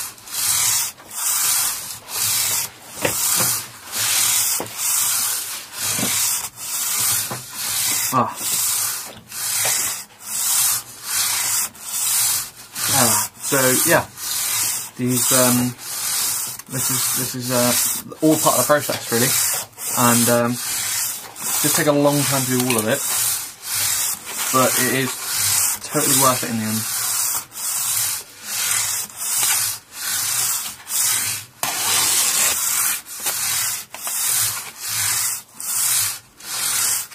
So what? Same amount on all of them. That's 600. And have a close-up look and see if there's any obvious holes and still one there, but yeah, just looking for pits and holes where the black marker's trapped in there. Some. Okay. Now what you can do, if you're very gentle, but you've got to do it even, Thomas. So all of them, you just got to go up the whole fretboard, doing all of them the same. So if it's 4 strokes up and down on one, make sure it's the same with all of them. Because it would be like horrible to introduce uneven frets at this point. Yeah.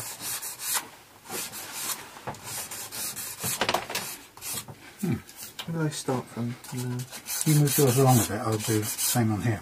Because we're at the same place, yeah? Yeah, Sam stole my tools. We decided to do it in the break.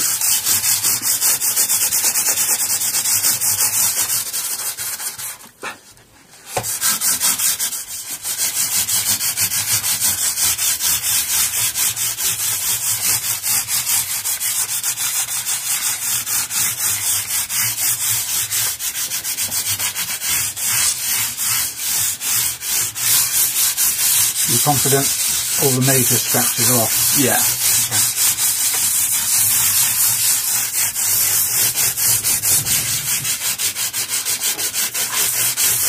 Need a bigger table.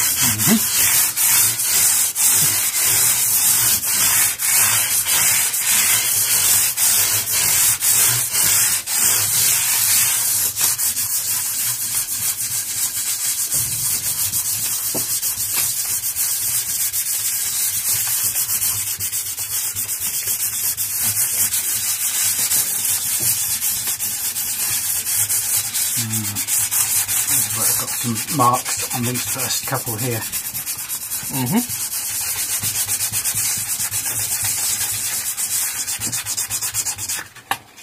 Looks nice. And one thing I should point out now, actually, is how dirty the masking tape is. Which usually on some of the other ones, it's a lot worse. So I've used those two. What's your gift on now? Okay, so what's the first one in that? 150. 1500. What is that? Okay, so you want to do, where's the rubber thing? So what you want to do with this one? Oh yeah, this stuff again. Slam it on there and a couple of minutes up and down covering the whole lot. And then when you've done that, chuck it over here and I'll pick it up and find the other pad, probably. And you said the place is clean. I know where everything is. Oh yeah. I need 600 still.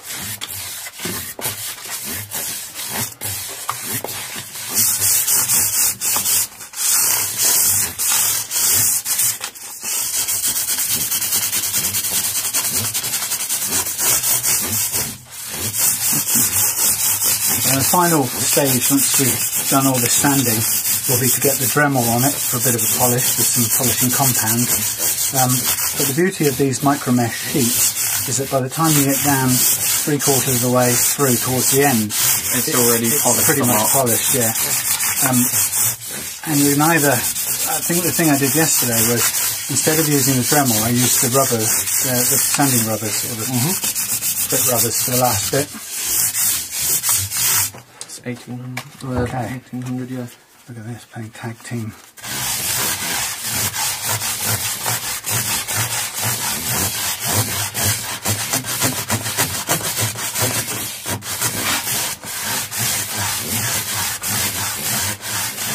Yay.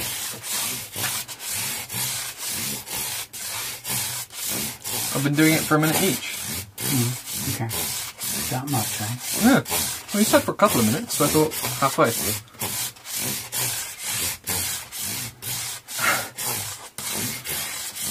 Does it get on your nerves that you have to wait a little bit? Yes. 15 seconds.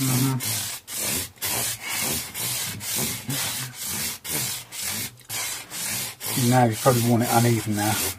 No. Come on. Come on. Come on. You want it uneven. Not so long. Doesn't need that long. 2400.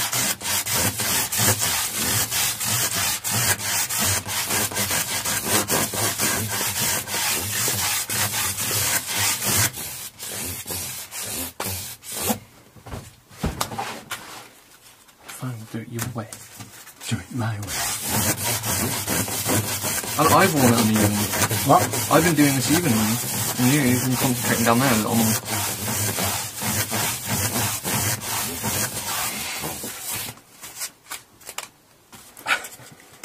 This is the nearest we're going to get to a factory production line. Skip to the future and see us doing this with a robot.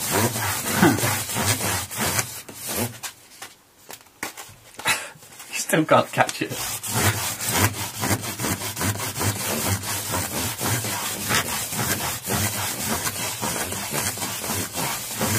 Now, if you're getting another set of these micro meshes in this month's buying, this is where the 4000 mark is where it goes into kind of real polishing mode. Yeah.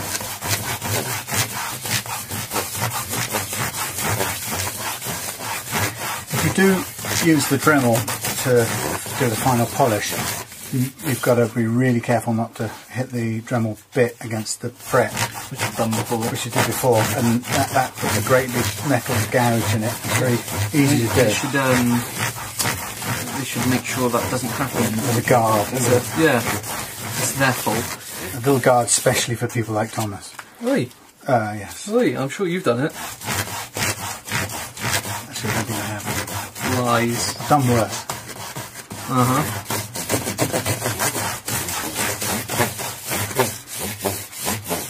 And use it for malt. These are quite handy as well for other things.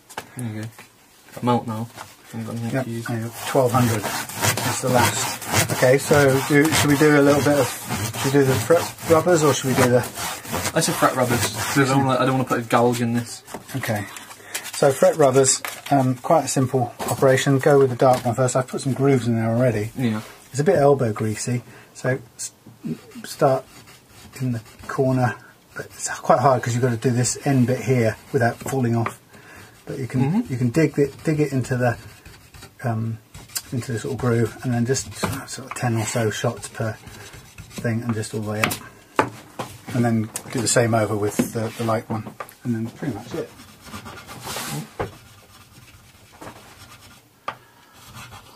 Go on. The problem is when I bought those fret rubbers, I immediately forgot what the grit was. So we've just done 12,000, and those fret rubbers are probably considerably more rougher than 12,000. So I've probably just undone everything. But the two together seem to. No, they don't feel like it. If you give me some 12,000. Well, if 12,000 is smooth as anything, that's way rougher. So it probably makes sense to do Dremel at this point, which is what I'm going to do. You're going to get it over yourself then? Maybe. Yes. Bye. If you get it over me. Oh, I'm going to go over the middle. It will not be. So just yeah, that's all right. Yeah. It does splatter a bit. It is fun though, because in the last video that I appeared in, he was standing there a bit more and I was standing there and I got it all over him. Yeah, it's a messy business. There's no doubt about it. I actually think this is better than the 12,000, although being more grittier, because it actually gets rid of all of it. The problem is, by the time you've done the 12,000, you are pretty much shining anyway. So you've probably just taken it back a stage or two using that stuff, and then when you go to this one, you probably bring it back up to where it was a minute ago. This seems a bit silly, really. Okay, Dremel, polishing head on, lowest speed, and away we go.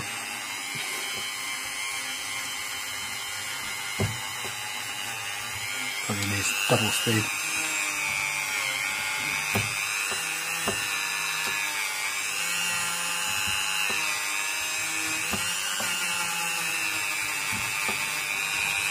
Right.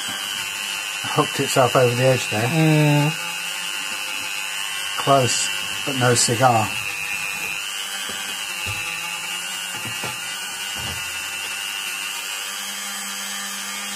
So this week, Thomas, I'm not bringing home a new guitar. Oh! First time in how long? Quite a while. But I should be bringing home an amp, which has been sat under my desk for a while.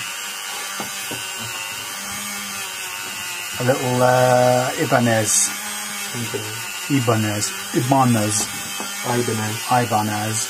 Say Ibanez. Ibanez. I should be bringing home that, which is a little square, annoying thing to carry on a tube. But hey, If it's this one, it can't be that annoying. it's not weightless. Put it that way. Oh. But it won't be so bad if I'm not also carrying a guitar, which is what I'm usually lugging around.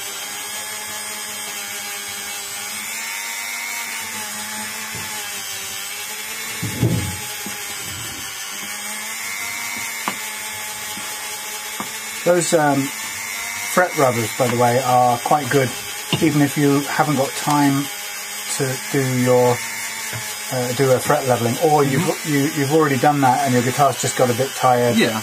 Just get those, give it a once over. That will bring it freshen it up. Make it shiny So again. have you done the lighter one? Oh no, I didn't. Yeah, it's not finished yet. Not knock off yet. I was just sitting down waiting for you.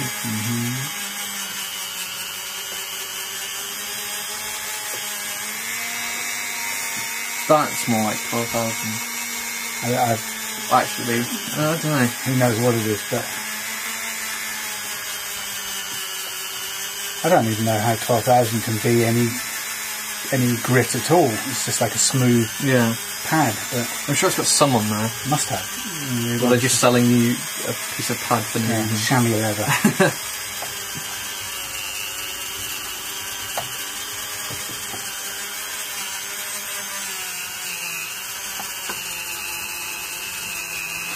So as I approach the end of my job, getting ready for the grand unveiling, which in some ways, when you've still got loads of stuff to do with the body work or the pickups or whatever, it isn't really, you're not all there, it's not the end of the game yet. But once you take the masking tape off this part of it, the kind of heart of the setup is done, in a sense. The backbone on which all the rest is going to hang is complete. You've got the lovely shiny frets in. I've just been blinded by the setting sun. The thing there. Oh yeah, the barbecue thing.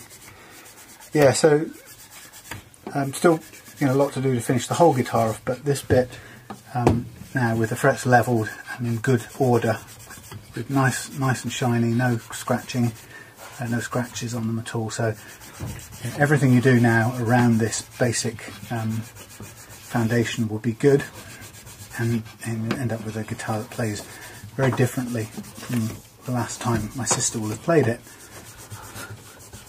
And the last time I played it was probably about 20 years ago, so I can't remember how it played.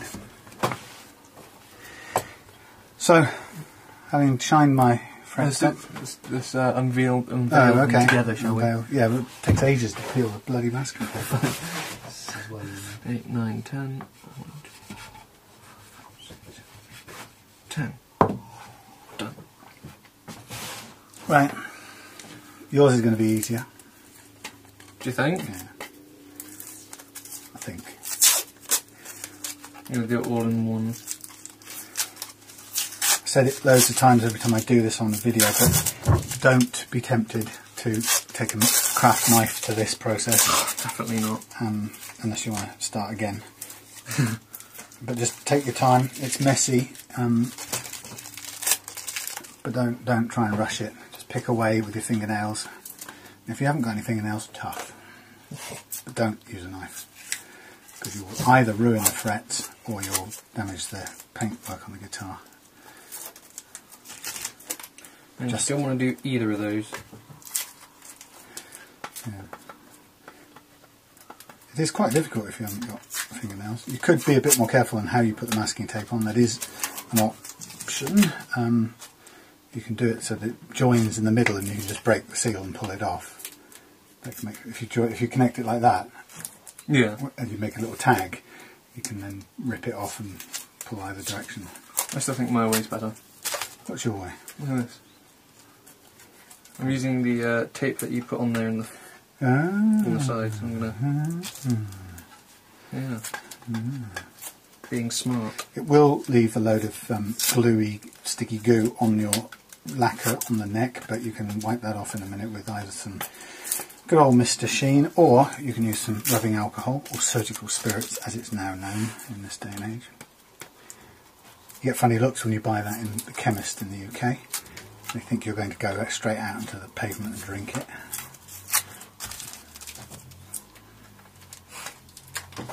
I think they've, I don't know, apparently they did something to it, so it makes you sick, or it doesn't work, or doesn't act like alcohol, can't get drunk on it. Thankfully I've never had to try it. Stick a real special brew. In the good old days when I used to drink, yes.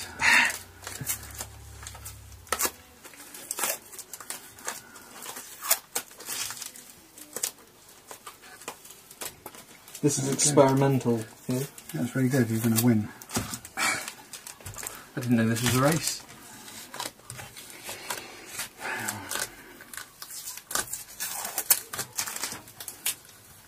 Fabulous.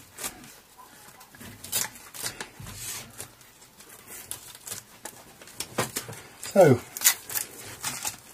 however long that, I think we've taken a bit longer today because we've been waylaid along the way, I'm not quite sure by what, but I would say, without being able to see the timers on the video we've already got, I would say it's, going by what it normally is, it's about an hour and a half easily doing this job. So, ta-da! Ta-da! Doesn't look like any different at all, but if you give it a good clean up. Some piece of goo on the side there. Where's the Mr. Sheen stuff to? There. Ah, there it is.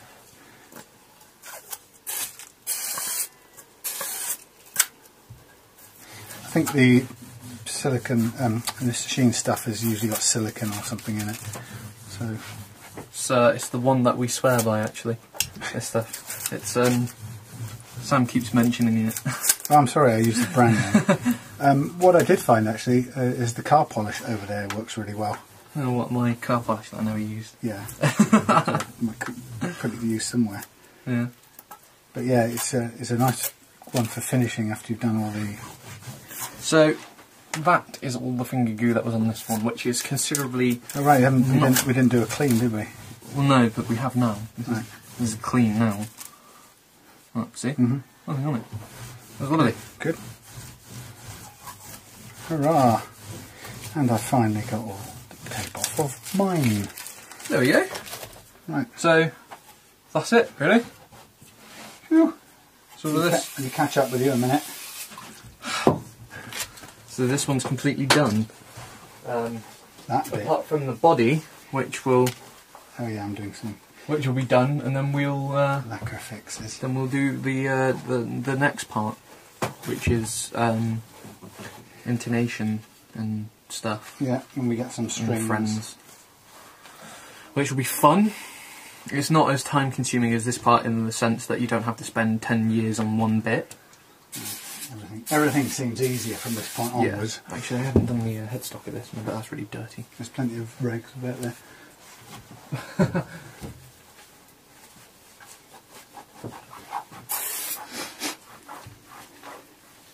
Hooray! Very satisfying to have reached this point. Yeah. This is kind of the mini halfway point, although it's not exactly halfway. But yeah, you know you're starting to come downhill after this. Yeah. There you go. So there is a fret leveled, revitalized late 1980s Yamaha fingerboard, and it's looking a bit dry at the moment. So while we're here, I'm going to put a little bit of oil on it to bring out its natural beauty. Just to show that something that old can still look quite nice and new as well, really, isn't it? Yeah, I am surprised how long guitars last. Yeah. The fact that they're still around doing the same stuff really well 30 odd years later is quite astonishing. I don't know many other things that we have in our house that kind of are still working as well now as they were. First of all, we haven't got most of them, but Yeah. There we go. Completely they're done. nice. Do you want to give it a light dusting with lemon oil? And that stuff. Yeah, just a blob on the cloth. I lost the rag. Throw it at the back. There we go. And then put a blob on there and rub it in, and then It smells very nice, whether it works or not. yeah. Keep the flies away.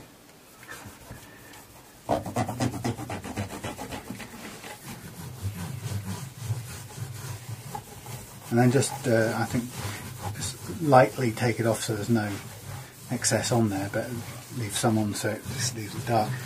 There you go, and that's the oiled up version of the same thing, so it looks a little bit more hydrated, or less dried out, shall we say. But ready to go. That's And that's this one. hurrah.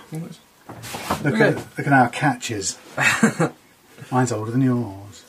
Mine's better than yours. Okay, so we'll see you for the next chunk of this video, which will be, it'll just follow immediately after this. Yeah, well, But- for you guys. What do? We'll finish the body fixes and Yep. shove that back on and put some strings on. Yeah. Oh, and then we're going to test out whether that works. Actually, do you want to... Where's the load going to be the heaviest? Which of these do you think Not would be under clear. the most tension? I don't know. Yeah, high, I reckon. It's further to go, isn't it? Further to go.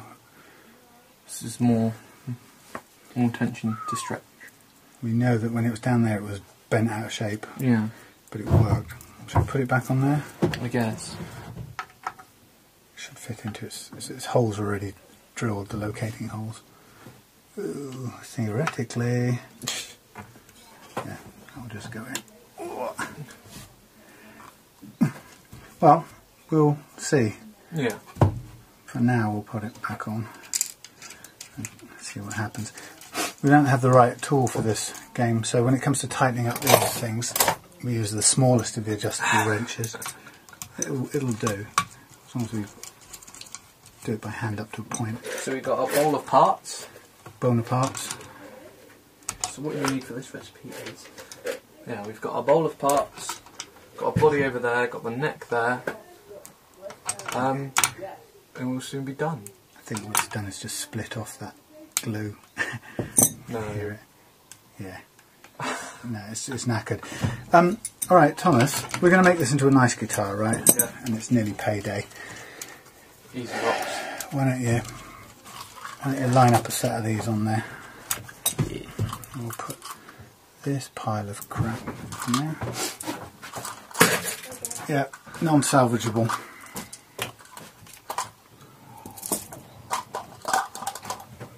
While we're at it, while you do that, I'll put Mandy's. Oh, am I putting these on? Yeah, might as well. Oh, line them up, take all the various bits off and make sure you know how they go on and stuff. I'm going to clean up Mandy's set.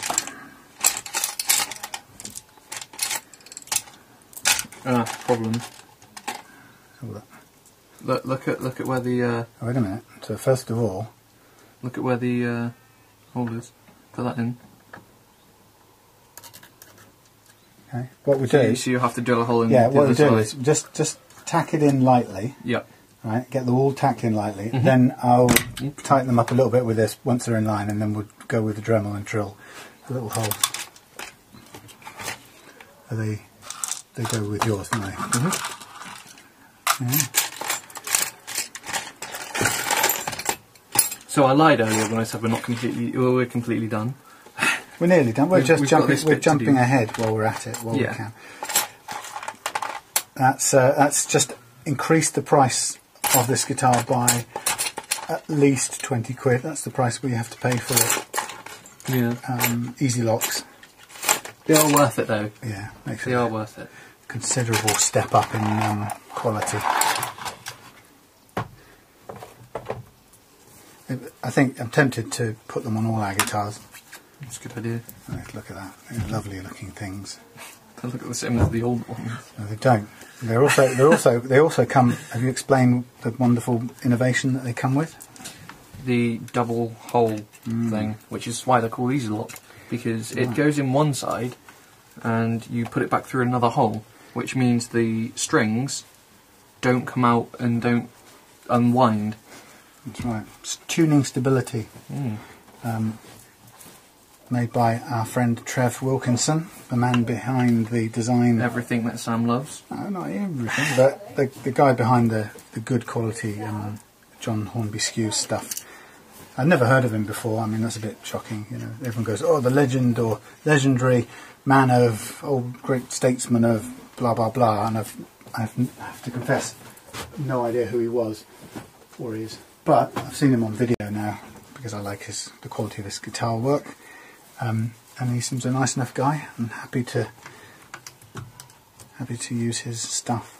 He also invented, I can't remember what it was, he invented some part for a guitar, the thing that... Zero fret? No, there's something that when I read it, it was like, oh god, that was him. And it was the simplest thing in the world that was a huge innovation. I can't remember what it was. That's how good it was. Something done by the bridge. Might have been. It was. I remember you saying about it. Right. I can't remember what it was. There's something about the bridge. Right. So, like, oh, yeah, and the thing is, they mentioned it in the interview, just like, oh right, so he's invented that. That's made his fortune. Just that one invention. There we go. Good for So him. that's what it will look like when it has its Tasty. things on properly. That's nice. There we go. We will cut the video and we'll do the what you call it, the drilling the holes off record. Yeah. Okay. I finally get all the parts that I need to do this job. Right. See you in a minute. Ta-ta. Good evening, ladies and gentlemen. Hello. Sam Thomas at the Reloved Guitar workshop, and this is continuation of, forgotten what number it is now, Reloved 14 I think it is. And this is a locally sourced Squier Strat Affinity with a nice stripy looking neck. Came up very nice. Thomas has done the whole fret job on this, and everything's nice and level, and we have treated this guitar to a complete new set of Wilkinson Easy Lock tuners. So while that adds 20 quid to the price, it ups the quality of this unit massively. So we're going to put this thing back together again. Just a quick note on the body. Done a few quick body repairs. It's a bit dusty and grimy, but taken away some of the big white chunks where it had gone down to the wood. There are a few more little touch-ups still to do, but I'll just do those in black paint a little bit later on. We've got to figure out, is this the box of goodies? I think so. Yeah. Did I clean those? Yeah, you did on the day you did a little. No, I don't know if I. I'm pretty sure you did because you were doing that whilst I was doing something else. So still looking a bit grimy. Yeah. Okay, so let's tip it. That's interesting. Let's get my. Let's just double check this, because get me the bowl. What's in that white bowl? There's this stuff. Which is, if that, have a look at that. Is that clean? Yeah, that's yes. Okay, right. So this is this one. Right, so hold on. This belongs to another one that is nameless at the moment, and I think that's the Squier, the Encore Strat that we binned. So we're gonna we've got a whole load of spare parts, which is good actually. So Thomas, we're going to put this back together again. What we had here is two shims on this neck, very carefully positioned. One to push the neck to the right, and the other one to hold it in the correct position angle-wise. That one fell out, but I found it and super glued it back in. So what we want to do is get the neck plate and the screws. Where's that to? That's right at the bottom. Okay, neck plate. And what are they, the big screws? Big screws, yeah. Probably the biggest ones you've got in there. Those. Yeah. Yeah. So okay. So that. And then we want to. This is where we're going to gently ease the neck into there. And mind out for this edge of things. We don't have a lot of room. So just ease it all the way in as far as it'll go, and then you want to grip the two bits together. Oh god. Right? And hold it together as much as you can, like that. Yeah, you do that. Right. And turn it over with it in place, and we just. Yeah. Okay. There you go. Right. And then press it roughly down on there. Now position your thing the right way up, and just drop your 4 screws in to begin with, and then we'll. While you're doing that, I'll just make sure I've got the best, most appropriate sized drill bit to fit this job. And we always want to take a bit of time to try and get the closest fit. Yeah. And again, if you remember, it's the sort of downward force when you're coming to do it is what stops it from skipping and damaging the head. Is that going the right way? Yeah. Clockwise to do up. There we go. Okay, so I'll just make sure hold it roughly in place. And these should slot back into there. Not too much pressure just now, but just... Okay, now stop. Okay, you want to get all the others. Yeah. There we go.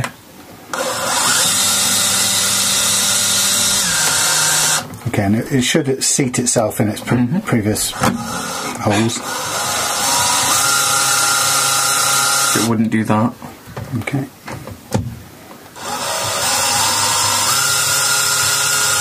I'll go all the way with this one. Okay, it's hard to. Okay, let's just before we do it, let's just make sure that's everything looks right. Because remember the last time I did this, I actually got it messed up. Yeah. And didn't seat it correctly. Was that on the one we shall not speak of? What one was it? Wasn't that the one you experimented on? I can't remember now. Okay. No, downward force, remember. So now you see how that pulled that into position. Now the other two should go in straight. Okay. And this last one. Now what you've got I'll do that one is a torque setting, so you should be able to, now, just to make sure you don't skip, press down with another hand. Fire it, full fire. Yeah. Okay. Well. And just go around the others to make sure they're all in. Well? Yeah. Okay.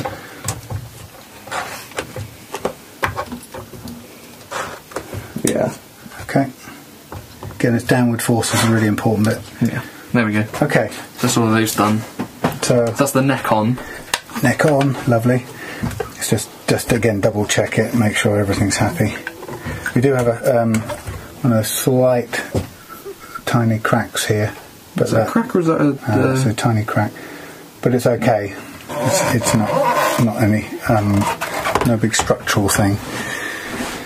Okay, so just tip out all our goodies and see what we got. I think we gave everything here to clean. Oh, now we've got these spare. I've got such a big bag of tuners. It's well, you want to be careful because one of those are broken. One of them's broken, but then we've got almost a set of good, nearly good ones. So I'll take all these little washers and bits that go with them. So there you go. That's pretty much everything. Yeah, and we're just left with the tremolo screws, tremolo springs, and then back plate springs because the pick guard's already in. Right. Should we just put those in the bolt? I've got another pile of these somewhere else. Considerably less organised than I would like it to be, but spare tremolo. Oh look, could this be? I think it is the missing. Well, the one we've only got one of in the world. Oh yes, perfect fit. That becomes our lovely. Proper one, which will go in the end here. Well, it doesn't quite fit there. Does it fit here? Sort of. Alright. Okay, so next thing we're going to do is put in the tremolo block, which obviously that's the right way around. Sure you don't want to give that a clean again? Yeah, that's nice. That's really nice. Yeah. So that drops in there, and what you want to do is just tap in gently. Tap in those screws. Oh yeah. Well, chuck me some first. See what's a good head. Now with this guitar, we've got. Actually, that's not a bad fit. We've got the nice tuners on this, and I was talking earlier on, Thomas, before you came in. No, Maurice. That's a kitten. Saying earlier on, I think with mine, the Sunburst one, what I'm going to try and do is try and find a souped up set of pickups so that these Affinity Strats, actually I quite like the basic thing. Yeah. And if we can keep finding them cheap and then change the tuners and the pickups for a sort of a predictable amount of money, then we can pitch a really good guitar at a certain price range. Yeah. And I'm thinking more like 120, 130 pounds, because working this out, the tuners and a replacement set of pickups is about 45 quid in all in, and then you've got the price of the guitar and the labour on top. So, but I don't think there's anything wrong with them as basic platforms. No, they are. They're not as bad as everyone says they are. Well, I suppose they are when you get them with a crappy setup. But they're not as bad as everyone says they are, in the sense that we've had ones a lot worse than this before. Actually, the Bullet Strats are not as good as this. No. Well, some of them were. Sorry, those of probably you bought one. Okay, again, remember, it's up to you to position this, so just watch as you go down.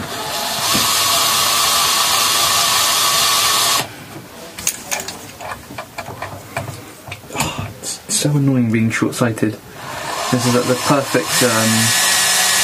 Do you need the grandad glasses as well at this point? No, it's just this range here is at the perfect. I know.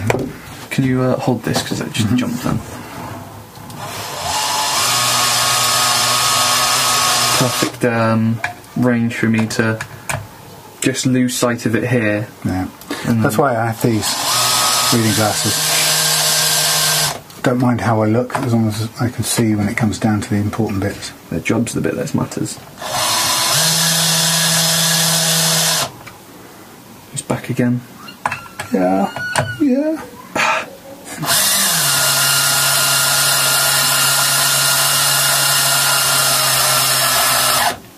Okay, so we don't want to, with that, it'll pull back down. Yeah. All right. When you put the springs in. On. So just hold off tiny turn from ramming it all the way in. Oops, there's a skip. Is that enough? Keep going a bit more. About there. Yeah. Oh my god. It's very annoying. Okay. And if you need to, just back off with the reverse controller on there. Again, you still need downward force so it doesn't skip. Yeah. Strangely enough, you still need to, even though you're coming back out, you're pushing in at the same time. In a bit. Physics. For you. The laws of physics. Okay.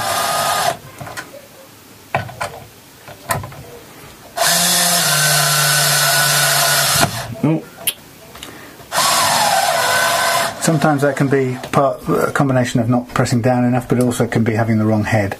Yeah. On there. I think it's just me at the moment. Okay. I think that's what it is. But if you do feel it's happening too much, then stop and change over and find another head. So when the tone buttons go on, just to keep them in the same sort of thing, turn them all one way. Whatever way it is, doesn't really matter. And then just make sure they all pretty much end up in the same. Morris. We should use him to clean the guitars next time. He's that fluffy. There you go. Knobs on. Say hello to the owner of this new guitar. This is Morris, regular resident of the workshop, but he's not going to get on the surface there and play around because it's going to be too much like good fun. So you have to go down and go chase mice. Right, so flip it over. Right. Yeah. For something else then. That's a loose spring at the moment. Okay, so what we're going to do is connect up your springs. This is a little bit tricky. So you've got 3 springs to hold the tremolo. And 5. I think this one was somewhere. Was it in the middle? In the middle. It's a bit inconvenient, isn't it? So what you've got is you've got a whole set of holes here, the little holes, and you want to take a pair of pliers and pull it. Take the top back bit of that. Yep. Right, and pull it. Where should we go? To the middle, straight in the middle. Pull it to there and drop it in without hitting the sides. Yep. And then those two. Do they go right on the end? Well, what you can do is, if you want a stronger tremolo, go from there to there. Yeah. If you've got a weaker one, go from there, there straight ahead. So where do you reckon, there to there? Yeah, I'd go slightly V-shape, so from there to actually go above the. Oh, do you want me to go above that wire? So it just feels like I might break it. I hate that feeling. So go the second. Right, and I will start getting ready a set of strings. Oh my god. So this guitar, with a bit of luck, we will get this guitar restrung, intonated, and the action set. Talk about strong. Got it? Yeah. And then just press down, make sure that's seated in. Yeah, good. And then the other one. As you could probably tell, I've never done this bit before. I've done a bit of intonation. Yeah, the only thing, the way they've wired this, it's okay, but it's just a bit annoying because one of these days you're going to be doing the tremolo and that'll get caught in there. And that's not the end of the world, so I'm going to maybe whack it up there out of the way.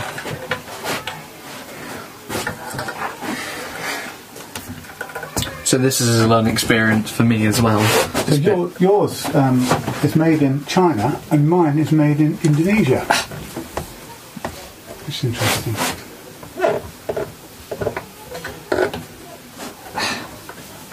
No, go down a bit more.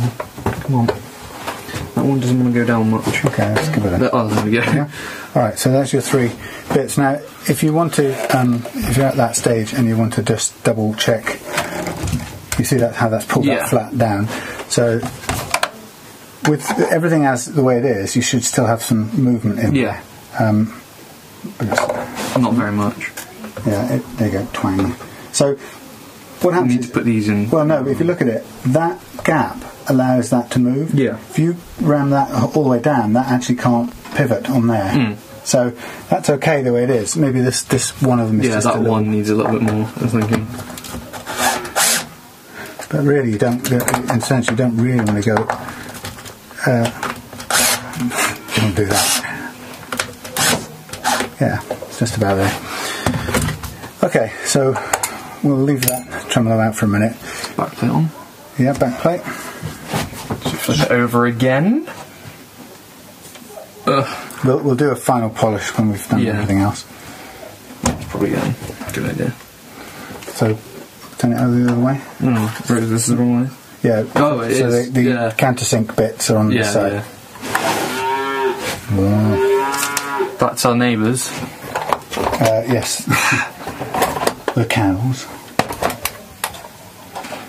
Am I going to use this for this bit?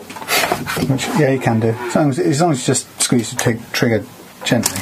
Do you want to try and find a thing for these then? Oh, yeah. A fit, please. Yeah. Have you noticed something about that? They're not in line. No, well, line up whichever ones do first and then... No, as in the Oh, yeah. bits don't, they're not in line. So that's a bit pretty Indonesian. This one, no, Chinese work there. Yeah, this one's got... this one we picked up yesterday. Very nice condition. It is very nice condition, isn't it? And it's Indonesian. And, the wood's different as well. well, first of all, there's a skunk stripe down the back, and that's where on these guitars the truss rod is underneath there. On these, it's underneath the fingerboard, put in a different way. And actually, these are quite a bit, well, look a bit better. In fact, they feel a better quality tuner than was originally on. Oh, you'd already found a match. Yeah, but look, see, this is what you always find. Look, previous owner left the plastic on, which is great because then we get really neat, shiny tuners to sell to some. It's also really annoying as well because, as I'm sure previously stated in the last part, that it's under the knobs. Oh, sometimes, Yeah. Scratch plate. Which way is this? Is this in or out? Is it in? That should be in. Again, just slow control on the trigger. It's a very good screwdriver, that. Should be. Yeah. The amount of money. For your enjoyment. Well, just to make life easier. Yeah. Again, this is wood, so you don't want to go too hard in with those. They just need to be, as soon as it tightens up and it's seated properly, just stop. God, these are they look brand new. What are this? Oh. Well, the person who got that off, was that the one that I got, or was that the one? No, this was yesterday in Ivy Bridge. A gentleman said he'd had it for a couple of years, but I don't think he played it much. It's in fairly good all-round condition. We haven't done anything to this neck yet. It's looking a little bit dry and in need of... Just get the expert on it. Yeah. It's also got a bit of fret wear, but in all-round. Didn't you test it out actually and see it had quite a bit of fret wear on one of the frets below 12? Is that no, it's not that. There's another one we've got that's actually got scratch on the fret. I think it's a Telecaster. There we go. Okay. So a little bit of black paint needed there as we come to the end. Okay. So everything in order. Always, if you keep a polishing rag handy, you can just give any fingerprints a quick. I know, but it's nice to keep it clean as you go through. It's one of Sam's obsessions that whenever there's a guitar that we've finished working on, that no one's allowed to touch it. Yeah, we can put little white gloves on and make sure it goes out the factory dead clean. Oxygen-proofed container. Yeah, controlled environment. Right, so this is these machine heads are all nicely tightened in. So we can go straight into string mode. Are we going to see whether the nut is ready or not? Where's the adjustment this end? We'll do the nut with the strings on. Okay. But what we could do is we've got to make an adjustment to the truss rod, but we'll do that with the strings on as well. But it would be a good idea just to make sure we've got the right one to hand. You'll never find which it is.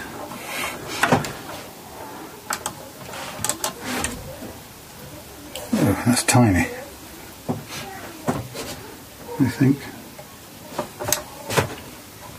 Oh, maybe no, yeah, no. Right. Let's try and find it.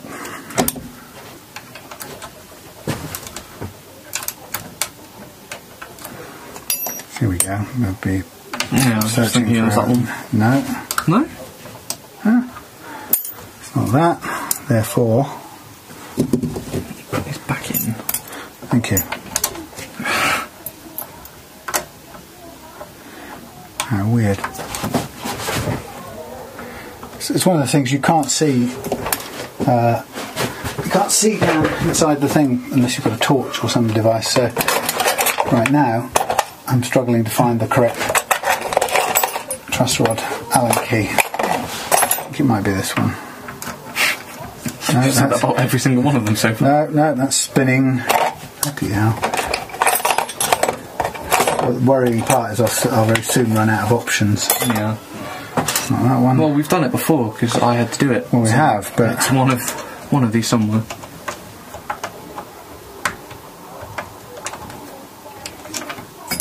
Oh man, this is. No. It made me think it was for a second. So if it's not that, there's got to be something smaller than that. Did you just put those two back in? Yep. Probably did. I'll have to sort these out properly at some point. There'll be an intermission while we completely fail to find the right Allen key. I failed to find it. Right, what the hell is going on? That actually looks really small from here.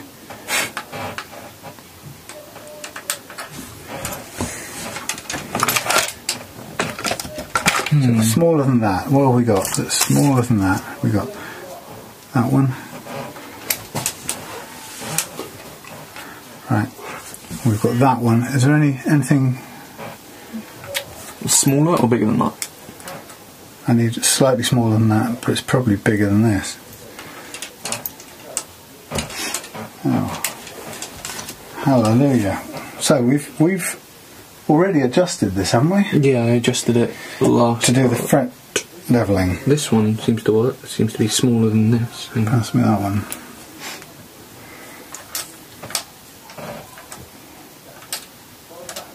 Oh, this is doing my head in. Doesn't appear to be this. So if there's none of those, we are running out of options. This is where we shut off the camera and go on a screaming hunt. Just like going up on doors. This there, were there more loose Allen keys in there of any size, or that rusty box on the right hand side? This is very annoying now. I don't know, unless you get really big rusty ones. Right, time to stop the camera. After that kerfuffle, it's that one, a big one. You just wouldn't think so, but it just sort of drops in there. I was thinking... It's not perfect grip, but it'll do. Yeah, what were you thinking? I was thinking it was a big one. Okay, so let's do the string bit. You've got to learn this bit, so... What do you mean this bit? The stringing. I know the string. I've done it before, remember? Okay, well, you've got the easy lock... that's the bit I don't know. Well, the easy locks are great fun, so we're going to zoom in on these babies and show you how easy it is. Oh, we couldn't... Hang on, let's put this up here and then drop it down there. Go through, come all the way through. And make sure that little bead goes up on the inside. Is it? Yeah? As far as I can see, okay. Which isn't very far. Just makes my eyes go cross. So, just for a sec, before you do anything, right? So, yeah, you're holding it there. So what you've got, when you come to the bass strings, you've got way more than you need. Yeah. Okay? But if you didn't have easy lock tuners, then I'd recommend you cut it there and just work from there. Right? But because you've got easy lock, you can go in through the back top, around. right? Pull it fairly taut, okay, and then back under 90 degrees, and then yank, right? And then pull it up, and what I'd recommend you do is just. We're not gonna. Oh, you can use the blue. Use our blue mechanical device. That's amazing. So actually, I'm going the wrong way with this. So that's got to go round, and it comes up the inside. Oh, that's that side, right? Yeah. And then a couple of turns. Make sure it stays. We drop it in to the slot. Okay. And as soon as that's taken up a bit of slack, I recommend, to make the world a safer place, just cut off and leave about 4 or 5 mil on the end there. Okay.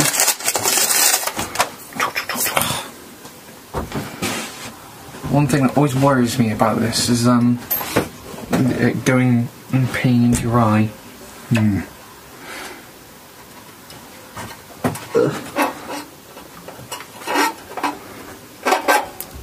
Yeah, so just yank it through. Don't try this with kittens around. It's utterly, awful. Totally impossible. There we go. Okay. So just always make sure it's safely back on.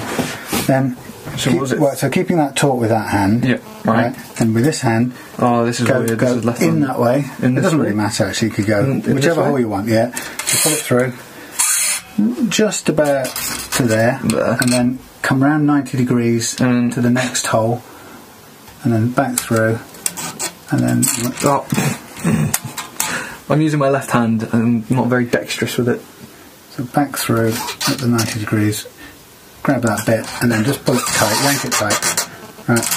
And then this bit, drop it into the slot, but just gently hold it down there with one finger, a finger. Am I still holding this? Well, you can do, but then with this hand, you are going keep that finger pressing. You've got to keep that under tension. Yeah. I'll pull this a bit tighter as well. Okay, and then keeping that finger tight. You want the tension as tight as you can, and then let it pull tight, and then there we go. And then a couple of millimetres from the end. Not how much? That much? Yeah. Just don't do what I did a couple of weeks ago, which was cut that side of it. Yeah, I remember you getting very annoyed at that. There you go. And again, make sure you've got you know what order you're in. Biggest to smallest. Yeah, but sometimes they put them in the wrong order. Once in a million, but you can get it in the wrong order, and if you just blindly go ahead, you'll tune it. Now this next string has to go under a string tree. When it gets down here. Do you want to hold that a minute? Okay. Yeah, that's fine. So when it gets down to this end, we do the same thing. Just through one, round back on the other, so whichever. Yeah.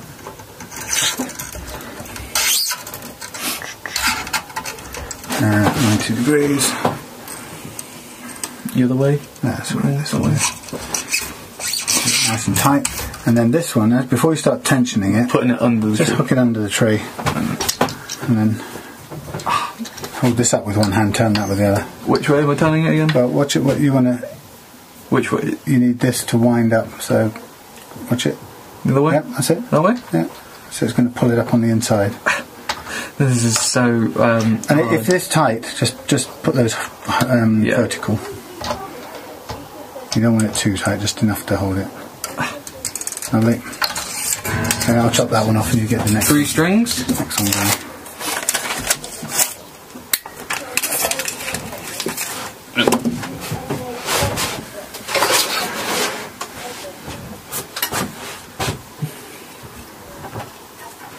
Do you want to pull that through for me?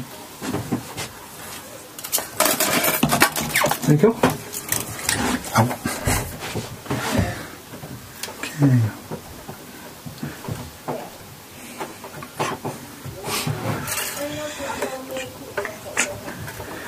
it's a lovely innovation. I'm really pleased Yeah. this guy did this. Trevor McWilkinson. I'm at the same range as you, by the way. I can't see very well at that range. Oh, that's not what I wanted to do. Uh-oh. Right, let me hold this neck still. That's it. Okay, good. And if you just hold it under the string tree. Okay. Oh, wrong one. There we go. And that, when you keep it gently under tension like that, make sure that everything, nothing catches down that end or this end. It all winds up nicely. That's 16. Down 11. What's with the numbers? In case someone doesn't know. They're 11. What is it? Thousandth of an inch, probably hundredths of an inch. I don't know. It's just it is the measurement of the string. Measurement of the string. Yeah. So I don't know what the exact units are, but it's smacks myself in the face. A measure of the thickness of the string. I don't know what it really is in millimeters, but they're pretty small. It's like trying to put a needle through. Trying to put a string through a needle on. Yeah. Okay, so same deal here. Don't these ones go the other way? It can go any way. Can it? Yeah, I mean, it doesn't matter which side you start with, as long as you do the thing at 90. I mean, as in turn it. Oh no, it'll always be on the far side from where Oh, right, okay. Now. It's just that will be dictated by the way we turn the machine head. Mm-hmm. Okay, so I'm just not too sure. So one hand and one hand. Seeing as I've right way. Yeah. You just feel it. It'll pull down. If it's going the opposite way, it'll get looser, and then tighten up the wrong way. There we go. Okay. I'm going to cut that bit off. We're almost there. 9. So this is definitely the quicker set of things to do. Yeah. And the neck is obviously the longer bit for some reason, despite this being possibly the most intricate bit. Yeah, the bulk of the time is spent getting the neck right, I suppose. Considering what you haven't seen on this video is the time spent doing bodywork, quick bodywork repairs, because that's a bit fiddly and takes a lot of time. Yeah, but also partly, I guess, because I'm experimenting, learning how to do it as we go along. Okay, I'm going to pop that under the string tree, so you need a little bit of upward leverage. And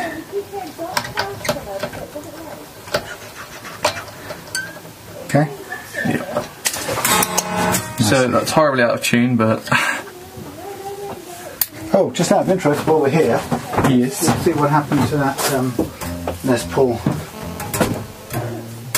Oh, I won it. £100. Oh. Wow, nice. We are the proud owners of vintage V100 for £100 plus £12. Oh, that is nice. Yeah, it's lovely. Going to see what these vintage Les Pauls are really like. So, pay now. Let's just do the paying. You can see it live on air. Don't do all my details, but The unfortunate thing about being guitarists and guitar luthier people is that when you get a guitar like that, you want to keep it. Yeah. Nice ones like that. But we won't if it's if it's a good seller. Done. We Nice bought ones like this as well. How This about one's that? nice. Woo. Right. Yep. I'm gonna put this back out here. But seeing as we've got similar ones to this, being your old one, when something like that comes along, it's Something to get excited about. Yeah, very tempting, very exciting. Okay, so what we've got is nicely strung. Now, what I'd recommend you do now, first of all, is a couple of little tiny details. See the string trees? Yeah. Make sure they are straight and parallel, because if they're crooked, they can crimp the strings and stop them going through the things. And then what you want to do is just grab the strings and tug them upwards gently. Yeah. Each one, and a few little things. You'll know if you ever do it because it will snap, and you'll be buying a new set of strings. But how many times has that happened to you so far? I've done it a few times in my Okay, so we've tugged it. Now I tend to put it up on the thing like that, put your arm over it, and then we're going to work towards tuning it, and I will get an amp. I'm getting an amp. Oh, we're going to do this manually.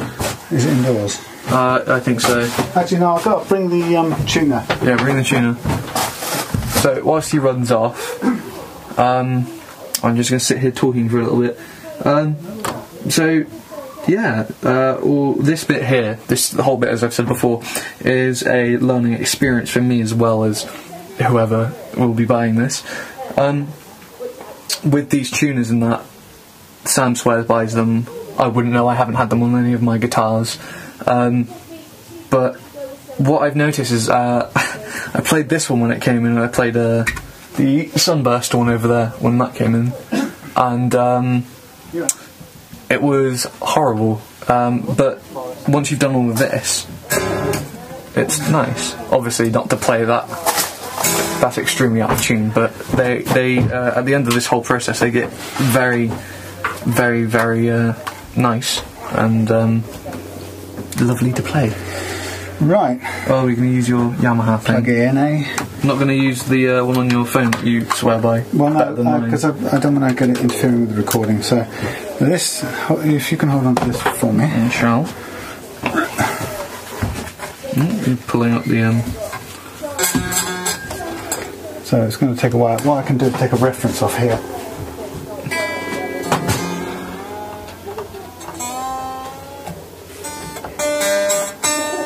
Which one are you starting with? High. There we are. So as soon as we tuned it up, you watch one tug. But that's to be expected. Yeah, that's new strings. Always lovely to go out of tune.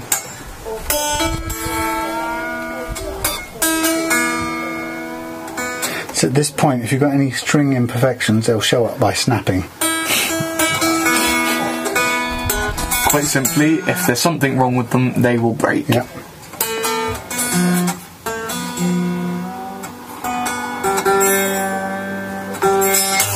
Oh, bonk. Bonk.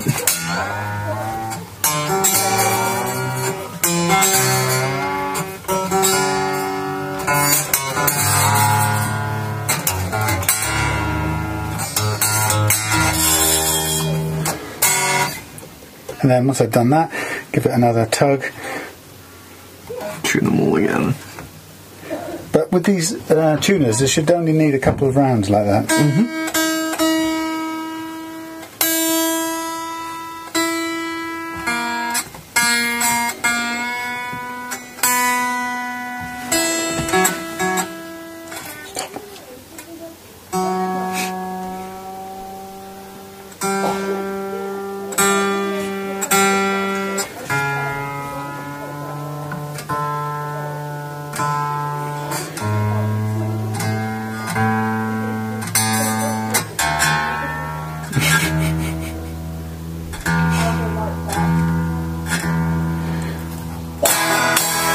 There we go. Oh god, that's a really fat jack plug. Right, so what we have at the moment is we use the amp for this, and we use my phone for this bit. So what we're going to do is we've got a few things, right? This is where we do the setup. We've done the fret leveling. Now we're going to take care of three things, or maybe more. Certainly three things. One is the relief in the neck. Mm-hmm. We're going to, now we've got the strings under tension. We're going to get that to a level which is about right. Mm-hmm. Then we're going to look at the action, both at the nut end and the bridge end. Yeah. And once we've got that right, then we'll finally do the intonation. Okay.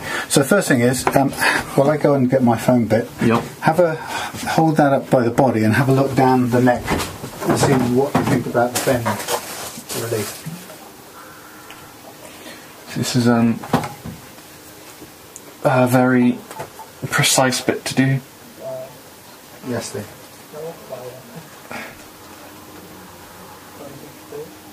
Yeah, there's some little bits of wood in here.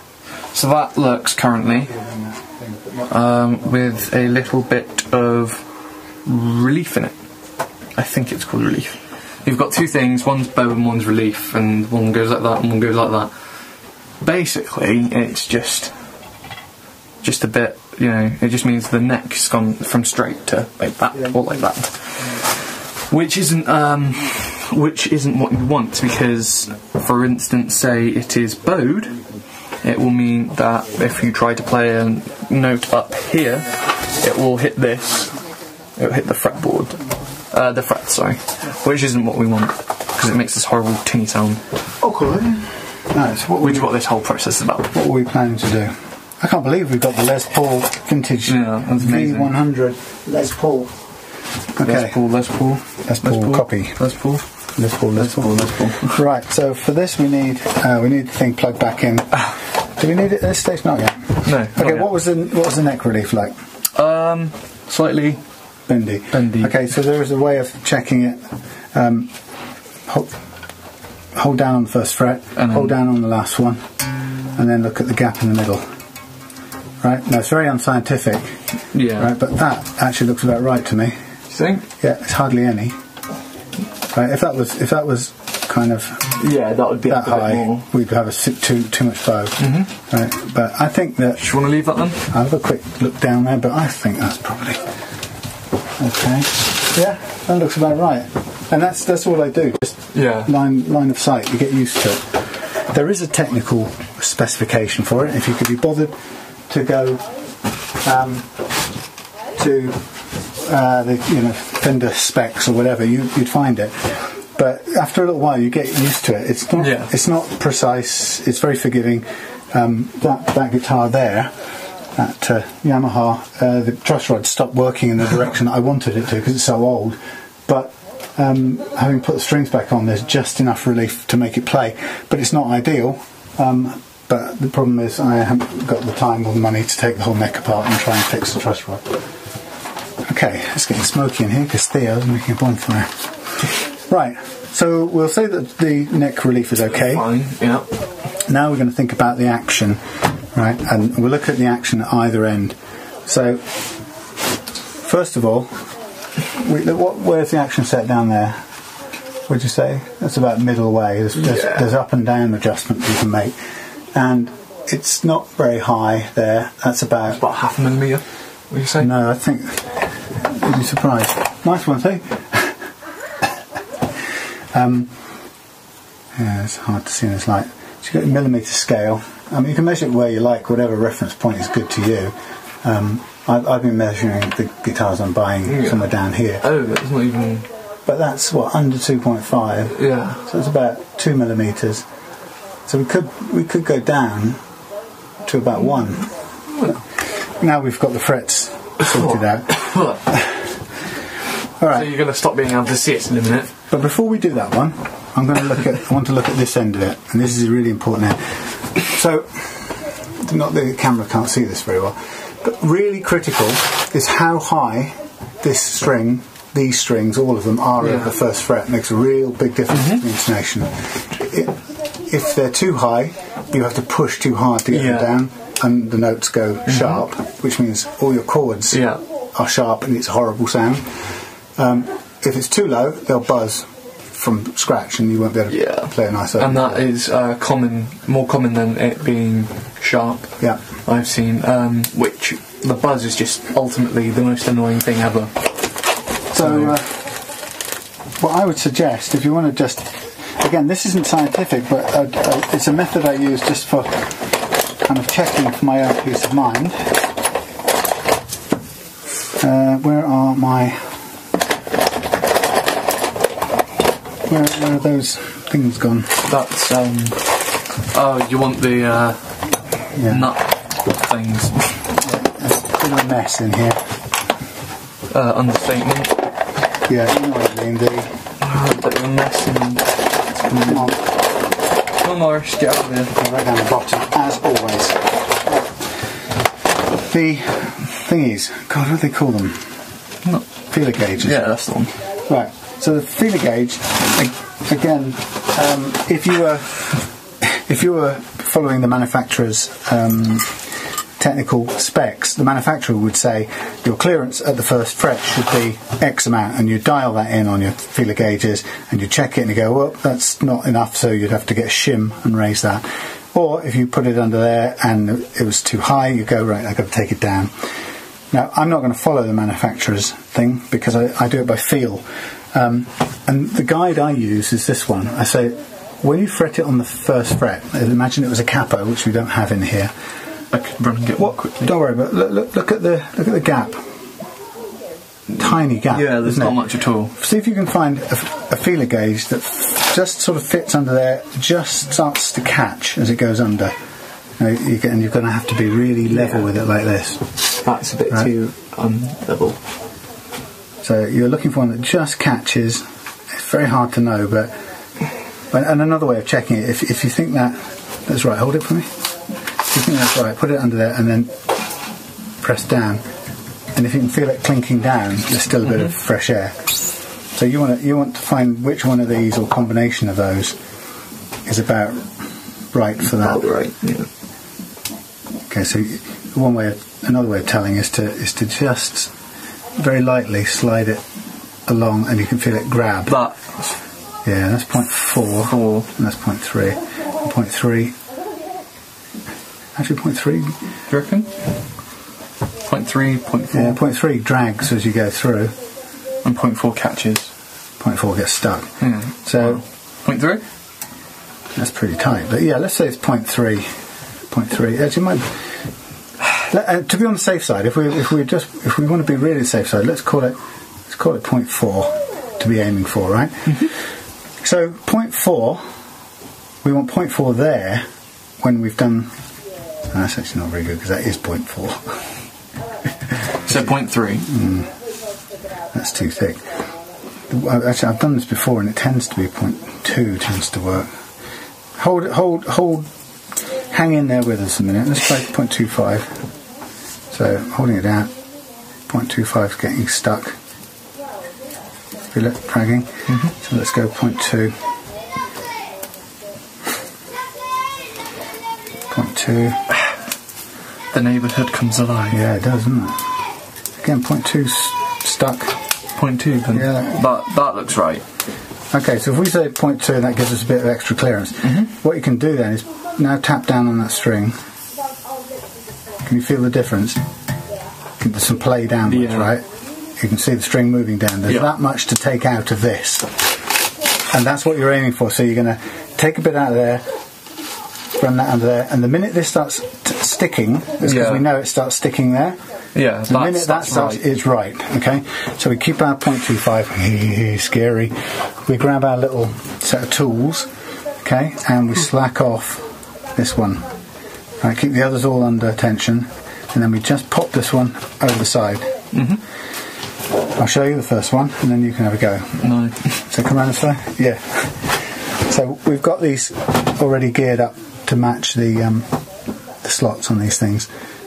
Right. So we start with our thickest one, which represents the E, and it's actually it's currently tangled up, which makes it a pain. How did that happen? Right. That. So we make sure we get our thickest one first, which is that one. That one. And then basically we're aiming to take this, and we probably want that support under there. That will do. And we're going to take this slot down, okay, enough so that we end up with 0.25 under the first fret. So what I didn't do is go that angle because I'll cut the wood, and I didn't go that angle because I didn't want to crush there. You do want it slightly down, but you don't want it down so that it runs too much off the edge there. Now I did a little bit, tiny little bit, drop that in, run up to the tuning, it's really important. Roughly. Then you go, and you can see there's still, you can press down and see there's room.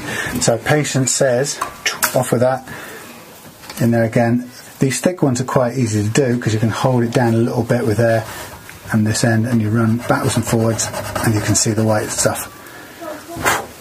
Put it back on. Put it back on, bring it up to tune, and this is where I can't tune like this.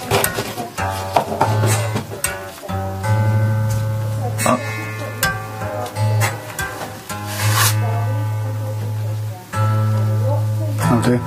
Okay, drag your 0.25 feeler gauge under the first fret. Still loads of room? Yeah. If you feel there is, just flatten it onto there and tap it directly above or just to the side there. You can see the little bit of gap. Okay, slack off. Keep that one handy. Slack off. I don't want to do this bit. I'm completely ruin it. No, you won't. We've got spare ones if you do. Okay, just get the feel of it. There's a tiny bit of pressure supporting that end.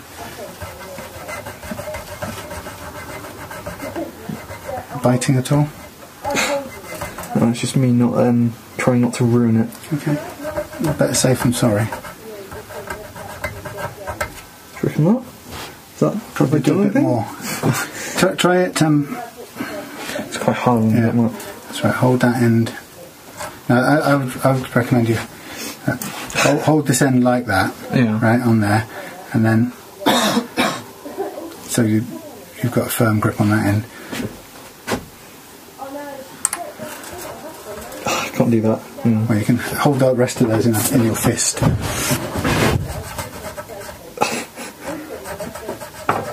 Oh my god. This is Hold the awfully so intricate. you're going to hold those in your hand out of the way, Yeah, that's what I've done. and then you're with the thumbnail or something, and I'm pressing down. Maybe you should do this bit. No, you've got to learn it. Right, so I'm just going to.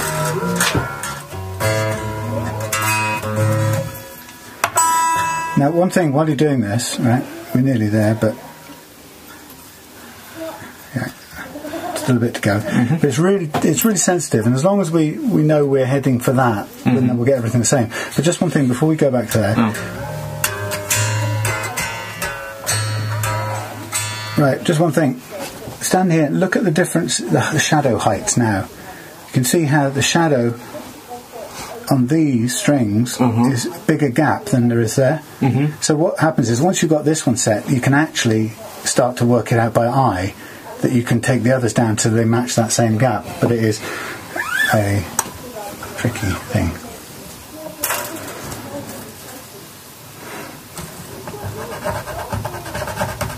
I'm pressing, using quite a bit of downward pressure. Yeah, exactly.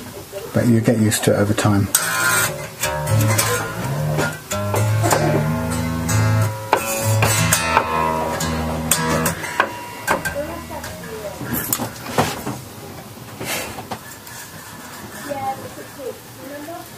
I'm going to stop there. Now that is a beautiful low action. Yep. Right, it makes it much easier to play. We need to do the rest now to match that. Technically speaking, actually, that's probably too high. It's probably better. And I'll just whiz along. Shall I do these? Yeah. I'll whiz along with these as quick as I can. Again, I'll do it by eye. And then we switch to the second one of these. Just bring this around a bit. Feet getting What's that, Theo? Cat ball. Cat ball. Okay. Now I've got I don't know how you can stand in here the whole time. Makes your feet hurt. wrong size slot. These aren't ideal. Hang on a minute. Something's gone wrong here. These aren't the most ideal things in the world, but they do the job, and it's better than paying loads of money for the really expensive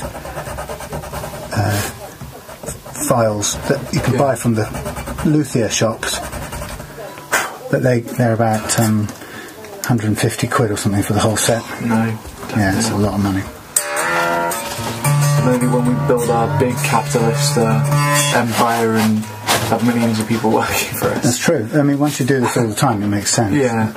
Okay, so I can just see straight away that even if you don't want to measure it, you can just see by eye that's more like it, not that. So we've got a bit more to go. And when you get a bit of experience, it can be as visual as that. You don't have to go and get your gauges out every 5 seconds or micrometers and measuring millimeters and millionths of an inch. You're improving what was there, and you're making it easier to play than it was before. And I can see again there's still some play in there. And that's just I'm just doing that visually by checking the shadow. Yeah. It'll take you a few times doing it to get. Very big distraction outside. Yeah, there is a bit. A horrible smell. Theo, Yeah. don't be burning any plastic. Not. Only cardboard and wood, yeah? Yeah.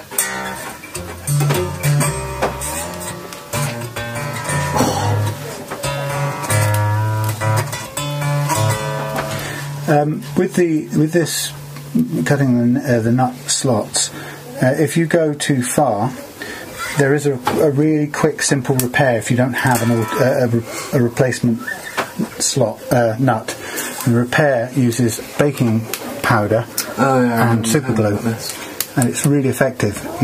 You fill the nut slot with baking powder, and you blob super glue onto it, and the whole lot sets like a solid chalky substance.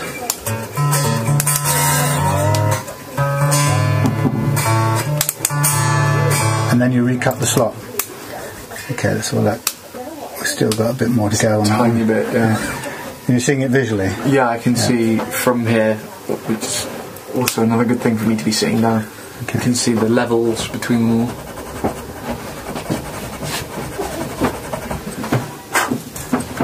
Again, this how much is a piece of string? You know, just do it by feel. 50p a metre.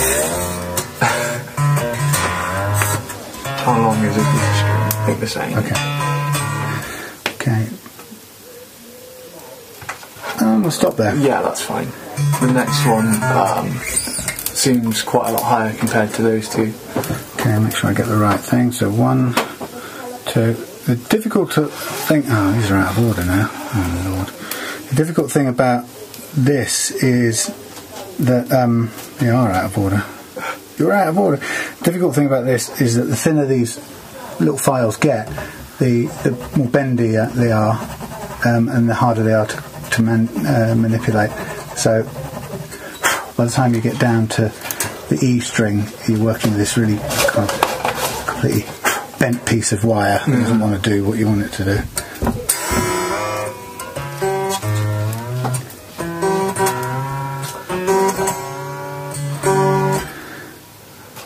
And again, if you lose track of what's going on, you can always come back to the thing, and that's just go under it again, rather. yeah, quite a bit left. Lovely smell. So again, one of the things to remember about this is when you get your guitar from the factory or the shop, it comes out of the box with the kit, the amp or whatever. You've got to remember this work has never been done on the guitar. Yeah. The argument would be, okay, you put a fixed nut in and it sits at the right height. Yeah.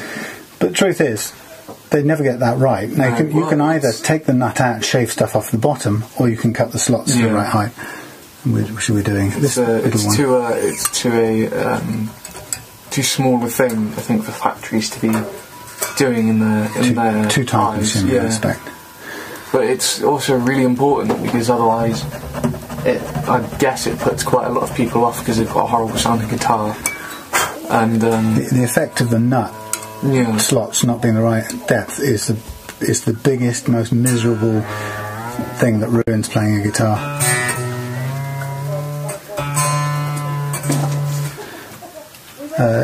It creates more problems than any other part of this setup altogether, and it's the bit that nobody ever really pays attention to.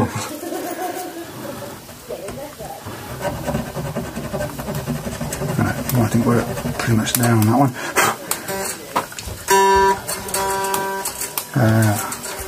What's happened? Is it under the tree?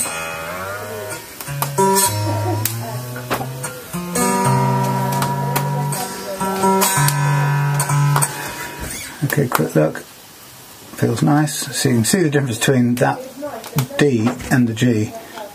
You probably can. Can you see the shadow? Look, see the two shadows. That shadow is much bigger gap. Yeah. Trust me. Okay. It's hard to see from this angle at the moment because the fretboard, fingerboard is curved. So now I'm trying to work my way down to the finer ones. I'm trying to keep track of which is G because they're all messed up on here. And now they're getting thin and hard to work. I do have some new ones which I haven't yet used because they're a different length. And I'm not quite so confident in using them. That one went down pretty quickly, so I may have overcooked that already, in which case we'll get to demonstrate the thrilling baking soda game. Actually, it's still a bit to go. Brilliant.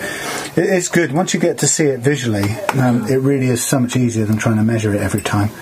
You can see very quickly, and your eyes can pick out tiniest variations, thousandth of an inch. You can see the difference and work on it. Wrong one.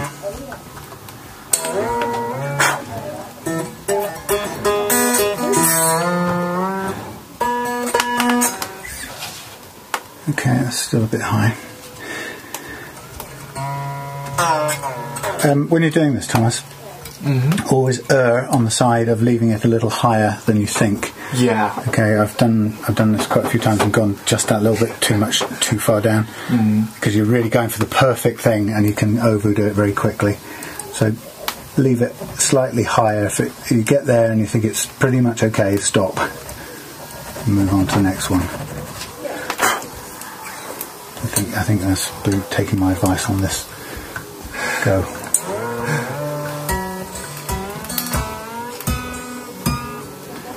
I can see the difference. It's still quite a bit. See? Yeah. Take a bit more. Not afraid to do it right. A bit boring for the viewer, but again, for the viewer, this is what it takes to get it. This is the most important part, really, because you can have everything else wrong with it. You can tune it up, but without the nut being right, it's just going to sound horrible. All the other parts, they help to make it sound better, but that's the pretty much the base of it all. Yeah. If that makes sense. If the nut is wrong, the whole intonation will be wrong. Yeah. It'll not only be hard to play, everything will be out of tune, whatever you do. Even if the strings are perfectly in tune to pitch, everything, as soon as you start squeezing notes to make chords.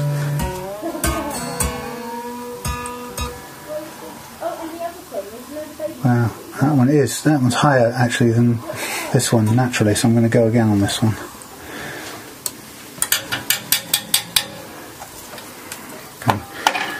Remember which is which. Oh lordy.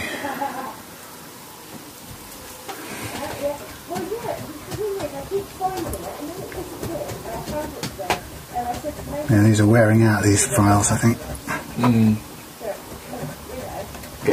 Use your new ones.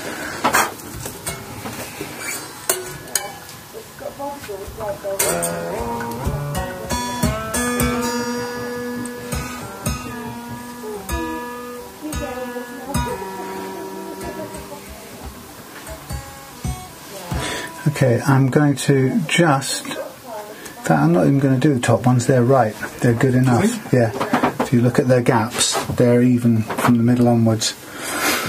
Yeah. Okay, so we've taken some of that down and we've improved the action. We're going to now do the bit there. We're going to look at the action at the back end. We're 40 minutes into this bit. We've got the special tool we need. So what I suggest is...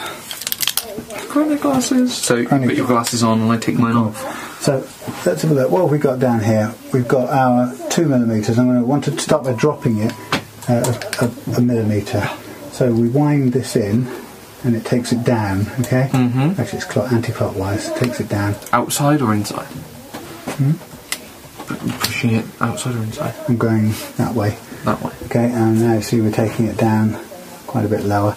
And I'm going to come down. Now as we come down lower, what's going to happen is it's going to detune it, so the strings become slacker, and we're going to need to tighten that up to get the E note again quite a lot. And to do that, let's get it plugged in and onto the making a noise,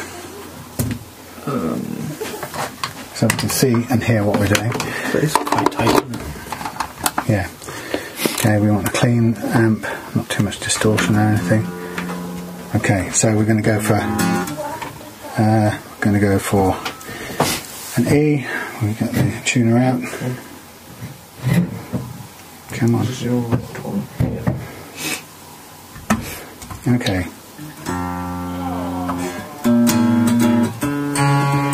So we're up too high.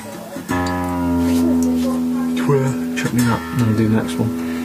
Okay, let me just tune this sec. Well, yeah, after you've done that.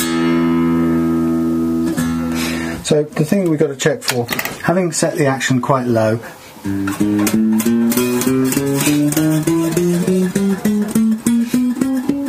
right, we've got every note out of it. Now, what you can do now is you've got to, again, judging by the shadow, right, I want you, not that one, the next one, I want you to take the A string, yeah. This one? No, this the one. A has got two things on it, so anti-clockwise, and both of those, a couple of turns on one, right, and then a couple of turns on the one next to it, and what you're watching is this going down. Watch that shadow of the string coming closer, right? Keep going, a little bit more. Stop. Yeah, that's about right. Yeah, you can pull it out. Okay, and then to the next one. Oh, you're just going to do them all? Yeah, just go all the way across. And this is again, touchy-feely. That's scary, isn't it? Touchy-feely operation. And what you're going to do is you're going to aim to bring them all down to a similar sort of level, but you're trying to retain a curve across that saddle, across that bridge, which mimics the radius or the curve of the neck. Well, all right. Do you reckon? Yeah, that looks good to me. Again, and that next one should be the same height as that one you've just done. So you can either judge it by following it right there on the bridge saddle, right? Yeah, that's probably a good idea. And then the one on the other side of it, the B string, will come down a little bit lower. About the same size. Yeah, keep going down. That's quite a bit to unwind on that one. Yeah, look how much is sticking out. Oh, true. Yeah. Right, so keep that one there. Don't do any more on that. No, not that. It's the next one. Yeah, I was saying that one's. Yep. Unwind the next one to bring it out. Okay, I would say a bit more. Stop. No. I can see it by the shadows here. No. Okay, and now the next one. Again, this one's going to come out quite a bit. Stop. And the other one. Okay, stop. Might have to go back up. That's quite low. Up again? Yeah, just go. So, yeah, what happens is we can end up running out of height at all, and it just about crashes onto the deck. And it's a matter of we're just going. What we're really trying to do is we're playing it by eye, and we're trying to get roughly the same height all the way across, and these end ones are going to be a little bit lower. Because, a little bit. Well, we want them to be as fine an action as possible. But what we'll probably find now, having done this, is that the result is we've got an action that doesn't actually play because we've got notes choking out. Yeah. Because we're probably just a bit too low. I mean, judging by this, we're incredibly low. Yeah. But let's go for the tune-up.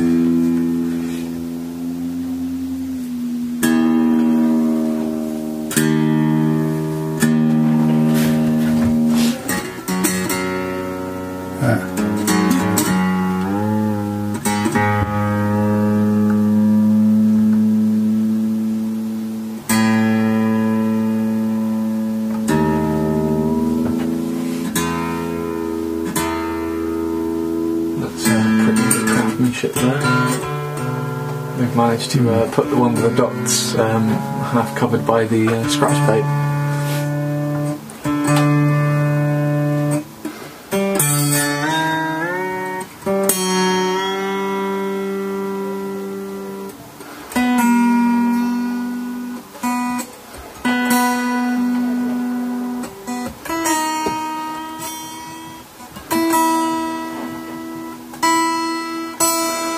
Now, It's a ridiculous action.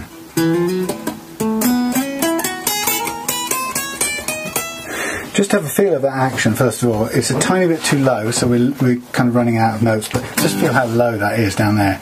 Down where? Down there. Down here. Yeah, do an F or something. An F? Yeah. It's out of tune, but just feel how low that is. It's hardly even, you're not even having to squeeze anything. That's right. Alright. But what it is, it's probably a little bit too low, because when we play the notes higher up the fretboard here, there, I can see it here, I mean there's almost no clearance at all there. It's almost ridiculously low.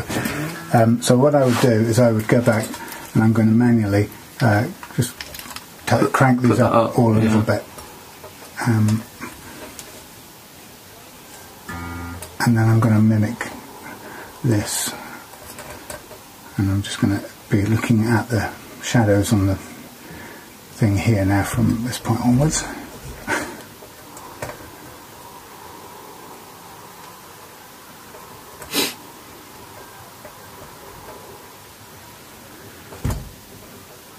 Very quiet work. Yeah, it is.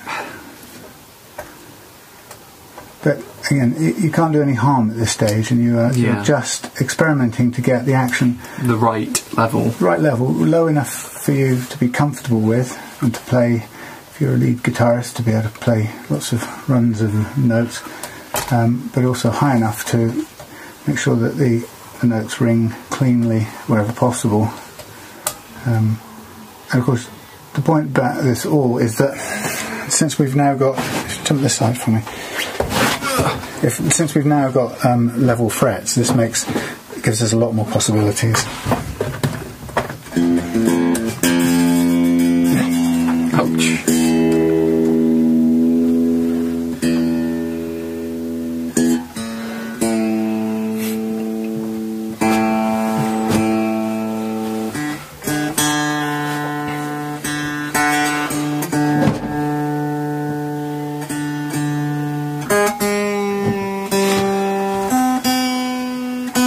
Oh, that one's 20 cents out.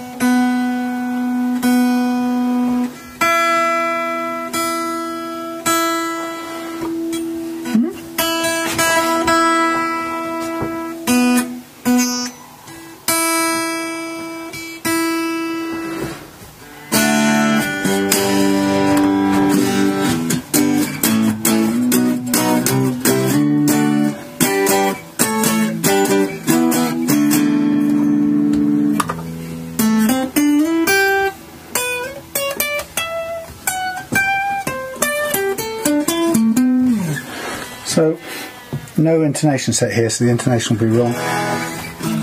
That's even probably slightly too low. I mean, if we were to take a quick measurement here, I need my other glasses for this. What did we start with? Do you remember? 2 millimeters, I think you said. Oh, this is ridiculous. This is 1 1/4 millimeters now. That's a quarter more than we said we'd do. Yeah, that's incredibly low. Okay, so, and our action down here is nice too. This is a classic case of making it play really, really low and really easy. Okay, so we are nearly at the end, folks. Let's try and get this before the whole thing runs out of batteries. So, Thomas, I'll just... what we need to do the intonation now is we need a screwdriver. God, that sky is so pretty. What's the screw type at the back there? Cross. Cross, or is there a flat section bit as well? Yeah. Okay, it's both. We'll work with flat section. Actually, no, I'll tell you what, we'll work with one that's... You've got to be very careful, right? Because we want... Just check that fits the slot comfortably. Yeah? Yeah. Okay. Right, so very simply, very quickly, this neck is constructed for a certain scale length. You may have heard this before, but the buyer hasn't. This neck is constructed for a certain specific scale length, and our job is to make each of these strings exactly the right length for this neck. And each one will vary slightly, it will be short, slightly longer, shorter, slightly longer, slightly longer. The way we'll know the length is by watching our tuner. It will tell us very accurately. And the way we'll adjust the length is by moving this bridge saddles backwards or forwards. Okay, so we want to first of all make sure we can get a harmonic, a nice E on a harmonic ping. So felt with a bit more volume. I think it's a B. Yeah, that's because I pressed the other one at the same time.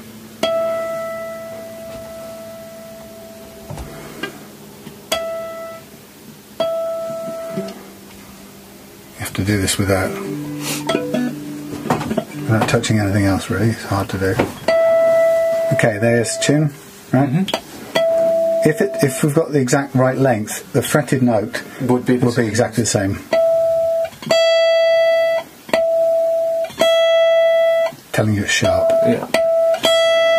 Which means if it's sharp, it means the string length is too long, isn't it? Too small, too short.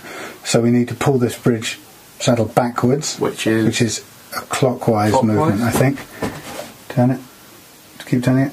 Yeah, I can see. You can see it moving backwards. How far? Keep going. A couple more turns.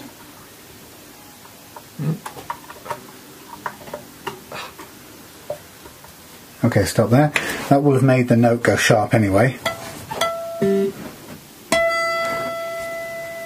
22 cents. So tune it down again.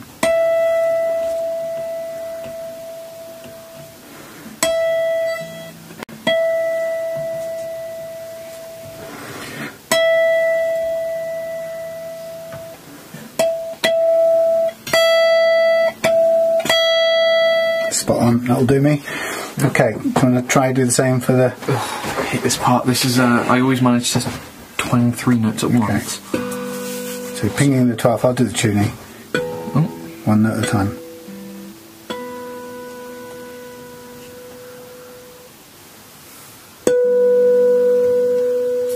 Again. 22 there. One at a time. So dead neck. What's that? Dead neck. Then one at a time.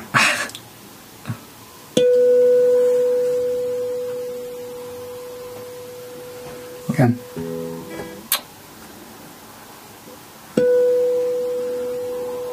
Again. Okay, now press the 12th. Press? Ping it. Again. Bit louder. Again. Now 12. Ping. Again. Ping. Again. 12. It's pretty close. Yeah. Okay, I'd call it a home and dry. Let's look at position. Yeah, about right. Now expect the third one to come back a bit, so let's go for tuning. Ping? Yeah.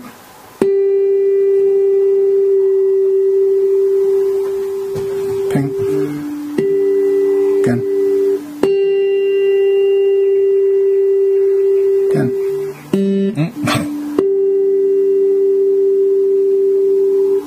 Again. Again.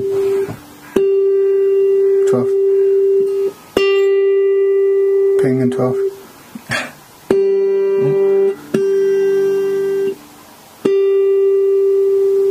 Again. Oh my god. 12. Ping and 12.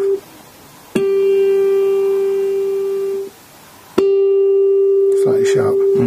Okay, so yeah, screw it in, wind it in clockwise, and we're going to pull it back. Keep it going. Just concentrate on that bit. Just even if you need to use 2 hands, get that firmly in and back a couple of turns. That's it. Okay. And then we'll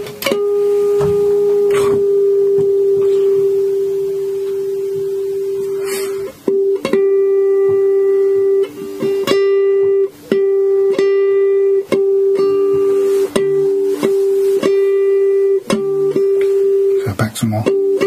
Back some more. Yep, still sharp.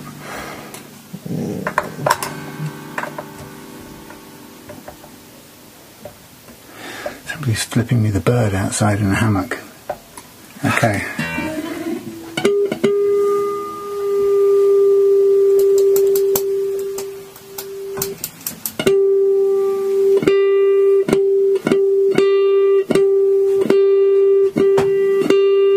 Back some more. Tricky. 2 hands.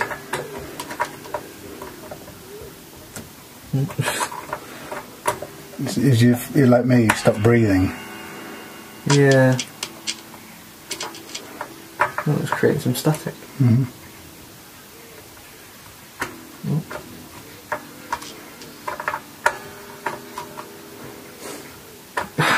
Maybe.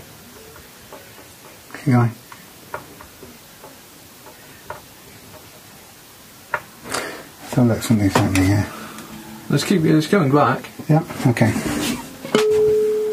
Oh.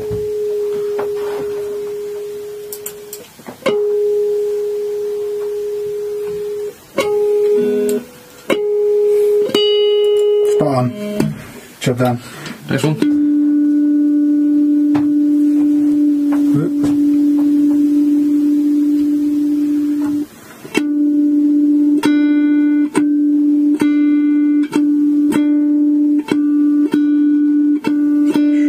Slightly sharp. So drag it back a bit, again clockwise on the D. Yep. It's fiddly, isn't it? What?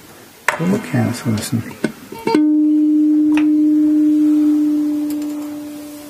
Pretty much the last job here now. Boxing it up.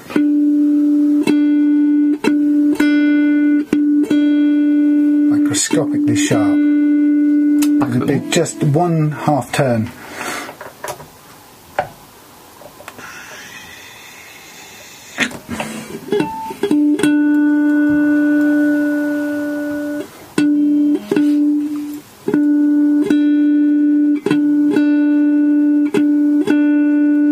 One more half turn, just to be pedantic.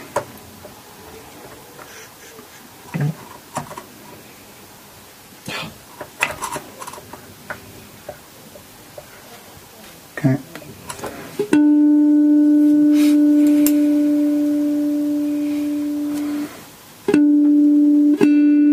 I'll do.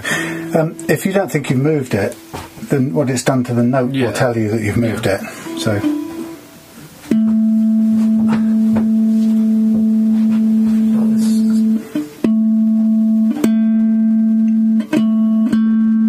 Right, pull it back. Both of these are going to go back quite a lot. Yeah. Spin, spin, spin. You could probably see visually now it's got to go back beyond this D. Mm-hmm. Which will make the note go way high at the moment, sharp. Keep going. Oh, it's making my eyes go weird. Keep going. Okay, let's try that.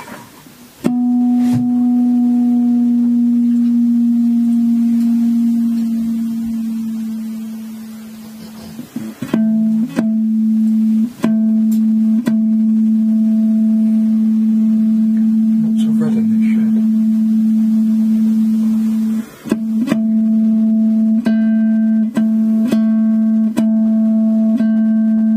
Spot on. Sharp. Hang on.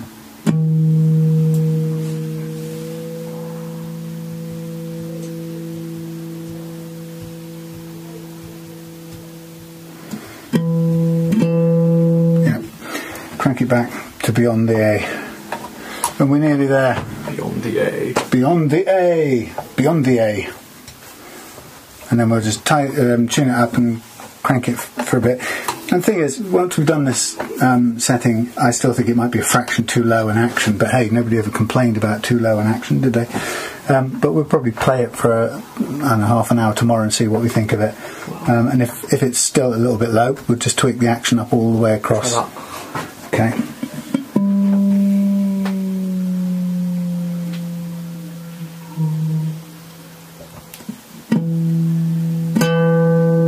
Spot on. Right, so I go for a quick tune, quick pull, as it were, and we'll be almost there. Almost perfect.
Nice, done, job done.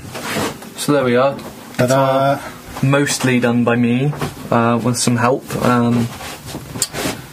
Yeah. Superb action compared to, that was a dog when you brought it back, I seem to remember. Yeah, it was horrible. But again, there we are, the basic work done on it. We have done the hard bit, the hour-and-a-half long fret levelling. That was the first bit, after having checked it all over. Then we did a bit of paintwork touch-up. We've got a couple more little black spots to fill in. And then today we concentrated on getting the relief correct in the neck, getting the nut slots the right height, which is critical, and then finally the playing action the right height, and last of all using our tuner, setting the intonation so that every single note up and down this fretboard now will be perfectly in tune. And that is why we put a bit of extra money on our guitars, because they've gone from a crappy guitar that nobody wants to a reloved guitar that actually you could gig with that. It's good enough. Okay, thank you, Thomas. It's quite alright.